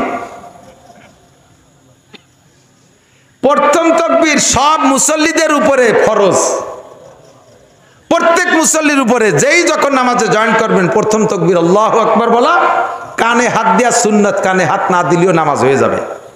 সুন্নাত তরক করলে নামাজ ছোটে না, কিন্তু মুখে আল্লাহু আকবার বলতে হবে। আপনি এদিক তাকান। এবার ইমাম সাহেবরে যাইয়ে পাইছেন আপনি রুকুতি, কোন হালাতে? রুকুতি পাইছেন। এখন যদি আপনি ইমাম সাহেবের রুকু অবস্থায় ধরে বসতে পারেন, রুকুতি যা পেয়ে যান, তাহলে ওই রিকাতটা পাইছেন। ওই 1 রিকাতের দাম 527 রিকাত। একটুক্ষণ সুবহানাল্লাহ। যদি ইমাম সাহেব রুকুতে উঠে যাওয়ার পরে আপনি দাঁড়াইছেন, ওই রেখাতটা পান নাই। সিজদা পাইছেন, রুকু পান নাই, নামাজ ওই রেখাত আপনি পান নাই। ভালো করে মনে রাখবেন, এই জায়গায় অনেকে ভুল করে। রুকুতে ইমাম সাহেব সিজদা গেছে, ইমাম সাহেবের সাথে সিজদা গেছে, রুকু পাই নাই, মনে করছে রেখাত পেয়ে গেছি। আপনি কিন্তু ওই রেখাত পান না, ওই রেখাত সালাম ফিরের উপরে আবার পড়িয়ে দিতে হবে। এবার রুকু পাওয়ার জন্য শর্ত কতটুকু একটু শোনেন। আপনি আল্লাহু আকবার বলে রুকুতি যে ইমাম সাহেব সামি আল্লাহর সিন বলার আগে কমপক্ষে একবার আপনি বলতে সুযোগ পাবেন সুবহানা রাব্বিল আযীম। একবার যদি ইমাম সাহেবের সামি আল্লাহ বলার আগে রুকুতি পেয়ে যান, তাহলে রুকু পাইছেন মানে ওই রেখাতটা পেয়ে গেছেন। এখন ইমাম সাহেব রুকুতি আছে, খুব ক্রিটিক্যাল মাসালা। ইমাম সাহেব রুকুতি আছে, আপনার যাইয়ে তো কাজ বাকি রয়েছে মেলা কিছু। 1 নম্বরে ইন্নী ওয়াজহাতু, 2 নম্বরে নাওয়াইতুয়ান, 3 নম্বরে আল্লাহু আকবার বলে সানা। এই সানা চুল্লা বানতে বানতে তো ইমাম সাহেব রুকুতে উঠে যাবে। তা আপনি কি করবেন? এই সময় আপনার ইন্নী ওয়াজহাতুর দরকার নাই, এই সময় আপনার নাওয়াইতুয়ানের দরকার নাই, এই সময় আপনার সানা সুবহানাকার দরকার নাই। দরকার আছে কি? 2টা তাকবীর দেবেন, আল্লাহু আকবার কয়ে সানায় হাত দিয়ে আল্লাহু আকবার করে রুকুতে চলে যাবেন। ইমাম সাহেবের রুকুতি পাইছেন তো রাকাতটা পাইছেন, রাকাতটার দাম 527 টাকা। মাগরিবের 3 রেখাতে দিক তাকান, মাগরিবের 3 রেখাতে পাইছেন 1 রেখাত, পাইছেন 1 রেখাত, 2 রেখাত পান নাই। কয় রেখাত? 2 রেখাত পান নাই। এই 1 রেখাত ইমাম সাহেবের পিছনে পাইছেন, ইমাম সাহেব সালাম ফিরানোর পরে আপনারা 2 রেখাত পড়তে হবে না? এই 2 রেখাত ইমাম সাহেব সালাম ফিরানোর পরে আবার আর এই জায়গায় একটা মাসালা, ইমাম সাহেব একদিক সালাম ফিরে দেওয়ার সাথে সাথে আপনি উঠে যাবেন না। হ্যাঁ মিয়া দিক তাকান, ইমাম সাহেব একদিক সালাম ফিরানোর পরে সাথে সাথে আপনি উঠে যাবেন না। কারণ হতে পারে একদিক সালাম ফিরে ইমাম সাহেব তো সসিদাও দিয়ে বসতে পারে, কাজেই দ্বিতীয় দিক বাম দিক সালাম ফিরানোর আগে আপনি উঠবেন না। ইমাম সাহেব একদিক সালাম 2 দিক সালাম ফিরানোর পরে আপনি উঠে যে 2 রেখাত নামাজ পড়েন। মাগরিবের 3 রেখাতে 1 রেখাত পাইছেন, 2 রেখাত পান নাই। এই 2 রেখাত আপনি কিভাবে পড়বেন?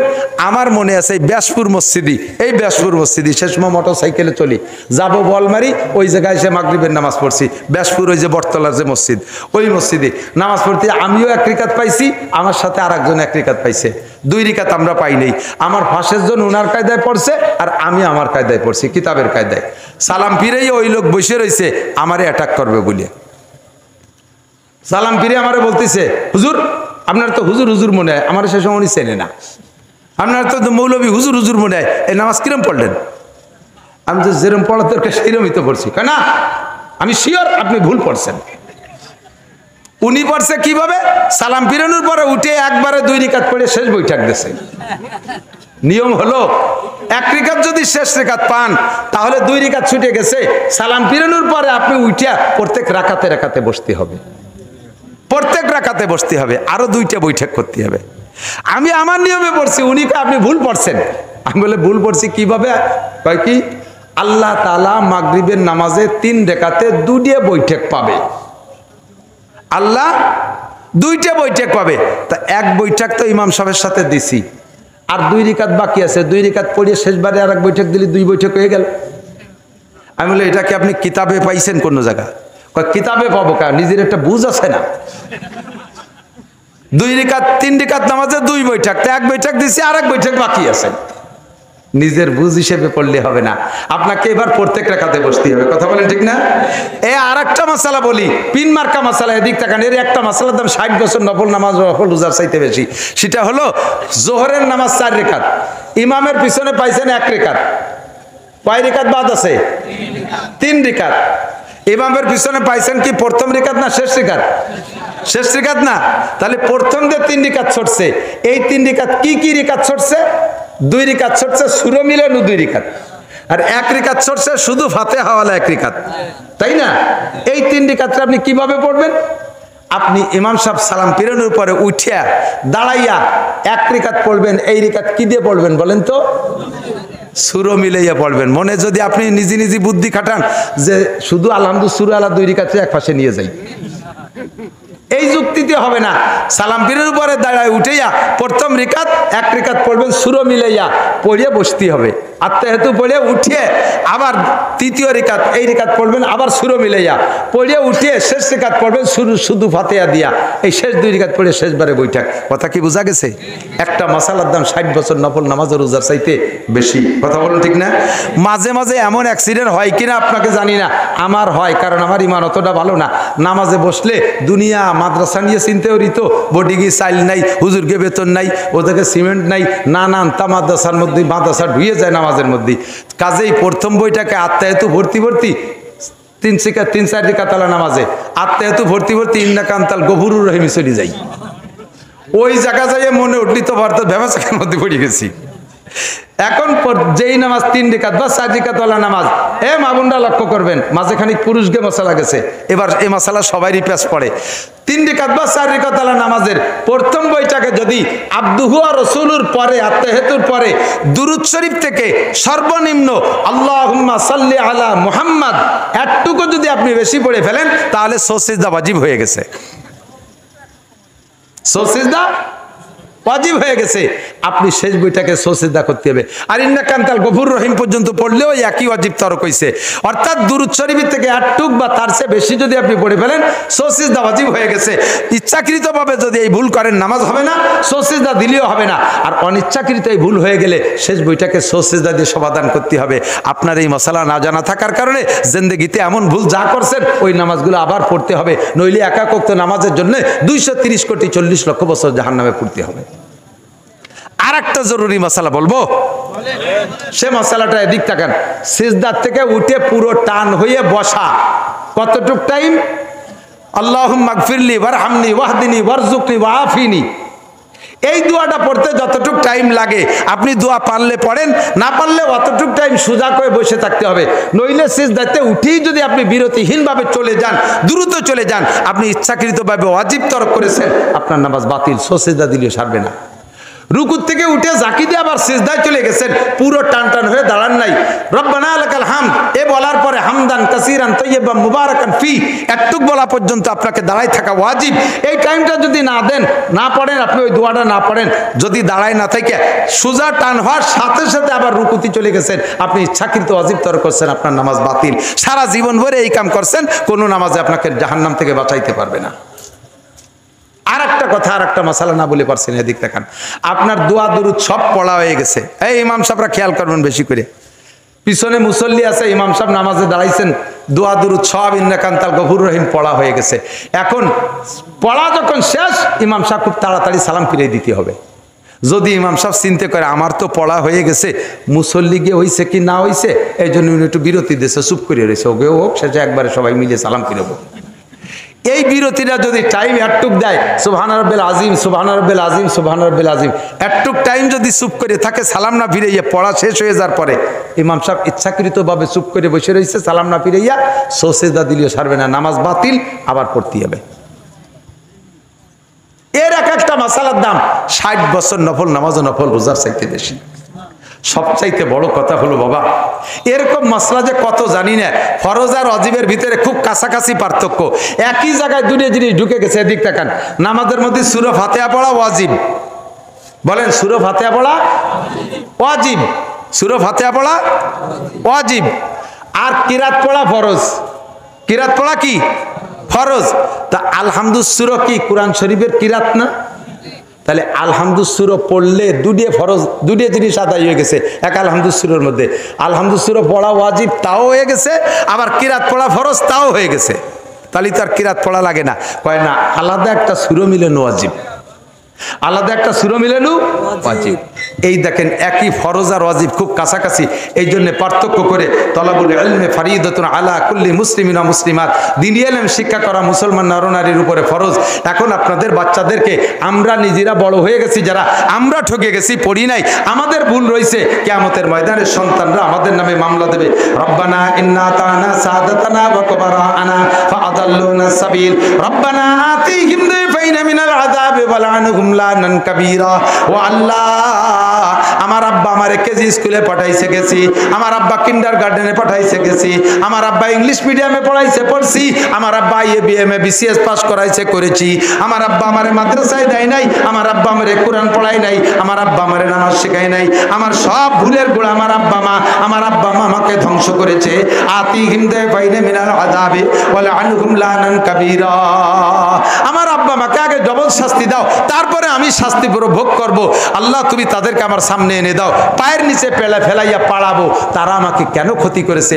বাবা ডাক্তার ইঞ্জিনিয়ার বানানো দোষ না, IABM BCS পাস করানো কোনো দোষ না, বিলকুল পড়াবেন কোনো দোষ না, কিন্তু সন্তানকে আগে নামাজ শিক্ষা দেন, আগে কোরআন শিক্ষা দেন, আগে ধর্ম শিক্ষা শিক্ষিত করেন।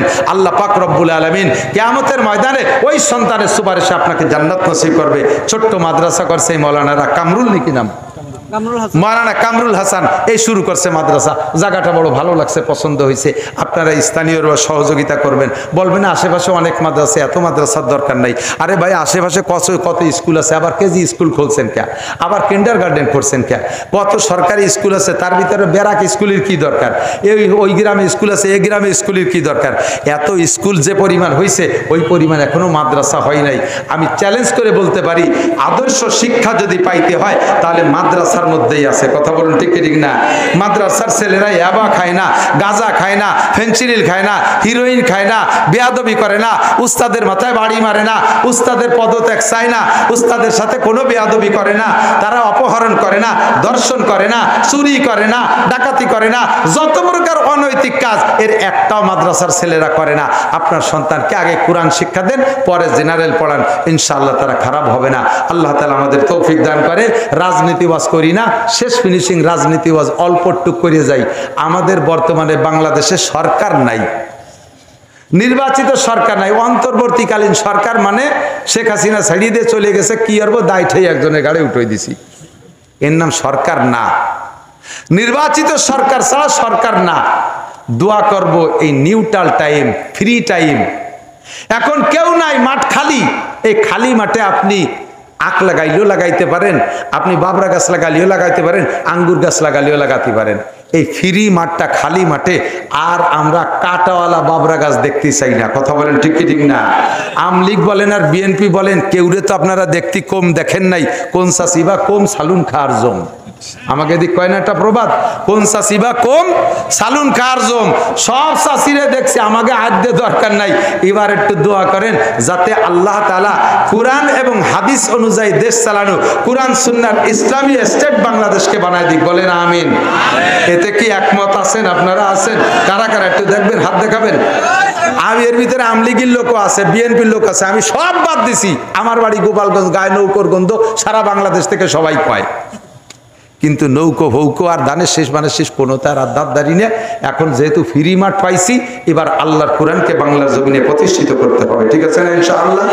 এর জন্য শর্ত হলো মৌলবীরা এক হতে হবে। কারণ মৌলবীরা এক হতে হবে। 3 মৌলবী 13 দললি আমরা কোনোদিন পাবো না। আমাকে জন্য একটু দোয়া করেন যাতে আমরা হুজুর রাজাতে এক হয়ে আপনাকে কাছে আসতে পারি। এই দোয়াটুক আপনাকে কাছে চাই। পরে জালালি খতম পড়ে আমরা আপনাকে জন্য দোয়া করে দেবো ইনশাআল্লাহ। আল্লাহ তাআলা কুরআনি বাতাস বাংলার জমিনে বহায় দিক। সবাই বলেন আমিন। দুরূদ শরীফ পড়ি। আল্লাহুম্মা সাল্লি আলা মুহাম্মাদিন ওয়া আলা আলি সাইয়্যিদিনা মুহাম্মাদিন ওয়া বারিক ওয়া সাল্লিম। আল্লাহুম্মা সাল্লি আলা মুহাম্মাদিন ওয়া আলা আলি সাইয়্যিদিনা মুহাম্মাদিন ওয়া বারিক ওয়া সাল্লিম। মাদ্রাসা যদি জমে যায় তাহলে বহিরাগত ছাত্ররা এসে আবাসিক হয়ে যাবে। আর আবাসিক যারা থাকবে এদের যদি বোর্ডিংয়ে খাওয়াইতে হয়, এক একটা ছেলের পিছনে মিনিমাম 3000 টাকা লাগে। তাহলে 3000 টাকা কামাই করে কয়টা ছেলের পালা পোষা যাবে? আবার বাড়ি যদি আপনার খাবারের সাথে একটা ছেলের লজিক রাখেন, তাহলে ওই 3000 টাকা আপনার সংসারেতে খরচ আছে, এটা আপনি টের পাবেন না। ফাঁকে মাদ্রাসার 3000 টাকা বেঁচে যাবে।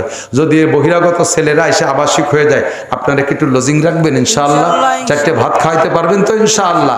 দেখবেন আপনার ভাতে কম পড়বে না। ওই ছেলেটা রাত্রে তাহাজ্জুদ পড়ে দোয়া করবে, আপনি নাক ডেকে যে সময় ঘুমোচ্ছেন, আপনারা বউ বাচ্চা সবাই খেয়ে দিয়ে ঘুমাচ্ছেন, ওই সময় আপনার পরিবারের জন্য দোয়া করবে। ইনকামে বরকত হবে ইনশাআল্লাহ। আপদ বিপদ থেকে আল্লাহ রক্ষা করবে। আল্লাহ তাআলা কবুল করুক। আল্লাহুম্মা সাল্লি আলা মুহাম্মাদি ওয়া আলা আলি সাইয়্যিদিনা মুহাম্মাদিন ওয়া বারিক ওয়া সাল্লিম। রব্বানা যালামনা আনফুসানা ওয়া ইল্লাম তাগফির লানা ওয়া তারহামনা লানাকুনান্না মিনাল খাসিরিন। আয় মেহেরবান আল্লাহ, জুমার রাত্রে, রবিউল আউয়াল মাস, দামি মাসের দামি রাত্রে তোমার নেককার বান্দা বান্দিদেরকে নিয়ে আমি মূর্খ, আনপড়, অযোগ্য, বেআমল যা পারছি শরীয়তের কিছু মাসালা নিয়ে আলোচনা করেছি। রব্বুল আলামিন আমাদের আলোচনার ভুল চুক মাফ করে তুমি কবুল করে নাও। আয় রব্বুল আলামিন আমাদের জীবনের সব গুনাহ তুমি মাফ করে দাও। হাজার হাজার গুনাহ করি, ইবাদত করি, তাও গুনাহ হয়ে যায়, ইবাদতও হয় না। আয় আল্লাহ রব্বুল আলামিন এই সমস্ত ভুল ত্রুটি মাফ করে তুমি আমাদেরকে ক্ষমা করে দাও। আমাদের সব ইবাদত বন্দেগী তুমি কবুল করে নাও। বাকি জিন্দেগি শুদ্ধ করে ইবাদত করার তৌফিক দান করো। আমাদের আব্বা মা, দাদা দাদি, নানা নানি, শ্বশুর শাশুড়ি, আত্মীয় স্বজন, পাড়া প্রতিবেশী, বন্ধু বান্ধব, উস্তাদ শাগরেদ, পীর মোর্শেদ, ছাত্র ছাত্র ভাই, কর্মজীবনের আপনজন বন্ধু যারা কবরে শুয়ে আছে, সকলের পক্ষ থেকে ক্ষমা চাই, তুমি মাফ করে দাও। সকলের কবর আযাব তুমি এক্ষুনি বন্ধ করে দাও। এই এলাকায় যত কবরবাসী কবরে শুয়ে আছে, এই মাদ্রাসার ওসিলায়, আমাদের মাহফিলের দোয়ার ওসিলায় আল্লাহ সব কবরবাসীর কবর আযাব মাফ করে দাও। আমরা যারা দুনিয়ায় বেঁচে আছি, আমাদের জান, মাল, ইজ্জত, আবরু তুমি হেফাজত করো। আয় আল্লাহ আমাদের সকলকে ঈমান ও ইসলামের সাথে থাকার তৌফিক দান করো। পরিপূর্ণ সুস্থতার সাথে, সম্পূর্ণ ইজ্জত ও সম্মানের সাথে, প্রশস্ত হালাল রিজিকের সাথে আমাদের সবাইকে তুমি লম্বা হায়াতে তৈবা দান করো। হাসপাতালের বেডে, ঘরের বিছানায় ফেলে রেখো না আল্লাহ। আমাদের অনেকের বাড়িতে রুগী আছে, আরো দেশ বিদেশ থেকে আমার মহব্বতের অনেক মানুষ, রুগীরা দোয়া চেয়েছে। মেহেরবান আল্লাহ সব রুগীদেরকে তুমি সুস্থ করে দাও, সব রুগীদেরকে শিফা দাও, সুস্থ করে দাও। সারা দুনিয়ার মসজিদ মাদ্রাসাগুলো কবুল করে নাও। এই ছোট্ট মাদ্রাসাটা তুমি কবুল করে নাও। মাদ্রাসার সব হাজাত জরুরত পূরণ করে দাও।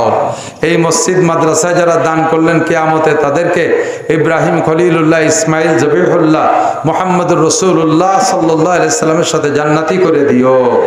আয় আল্লাহ আজীবন সদস্য যারা হলেন তাদেরকে বদরি সৈনিকদের সাথে জান্নাতি করে দিও। মা বোন যারা পর্দার আড়ালে হাত তুলেছে তাদের পারিবারিক অশান্তি থাকলে তুমি দূর করে দাও। স্বামী স্ত্রী মিল মোহাব্বত পয়দা করে দাও। আমাদের সকলকে নেক সন্তানের আব্বা মা হওয়ার তৌফিক দান করো। আমাদের ছেলে মেয়ে যারা স্কুল কলেজ মাদ্রাসায় পড়তেছে মেধা শক্তি বাড়াইয়া দাও। ভালো লেখাপড়া শিখে উচ্চ শিক্ষায় শিক্ষিত হওয়ার তৌফিক দান করো। শিক্ষিত ছাত্রদেরকে, ছেলেদেরকে তুমি উজ্জ্বল কর্মজীবন দান করো। হালাল প্রশস্ত রিজিকের জন্য আয়ের উৎস তাদের হাতে তৈরি করে দাও। আয় মেহেরবান আল্লাহ আমাদের সকলকে মরণের আগে একটা বার হলে হজ করা তৌফিক দাও। সারা বাংলাদেশের 16 কোটি 17 কোটি মুসলমানের প্রাণের দাবি, আয় আল্লাহ সামনে নির্বাচনে আমরা এদেশে ইসলামী হুকুমত দেখতে চাই। আমলিগ হোক, বিএনপি হোক, জামাত হোক, জাতীয় পার্টি হোক, চরমনাই হোক, যাদের মাধ্যমে সহি কুরআনী হুকুম এদেশে বাস্তবায়ন হবে তাদেরকে তুমি নির্বাচিত করে দিও। যাদের মাধ্যমে এদেশের অর্থ সম্পদ লুটপাট হয়ে বিদেশে চলে যায়, এ ক্লাসের সন্ত্রাস, রাহাজান আর দস্যু আর ডাকাতদের হাত থেকে তুমি দেশকে তুমি হেফাজত করো। আয় আল্লাহ স্বৈরাচারদের হাত থেকে দেশকে হেফাজত করো। ন্যায় বিচারকদের হাতে তুমি দেশের হুকুমত দান করো। আমাদের মরণের সময় জবানে কলেমা তৈবা জারি করে দিও। সাল্লাল্লাহু তাআলা আলা খায়রি খালকিহি মুহাম্মাদিন ওয়া আলিহি ওয়া আসহাবিহি আজমাইন বিরহমাতিকা ইয়া আরহামার রাহিমিন। আসসালামু আলাইকুম।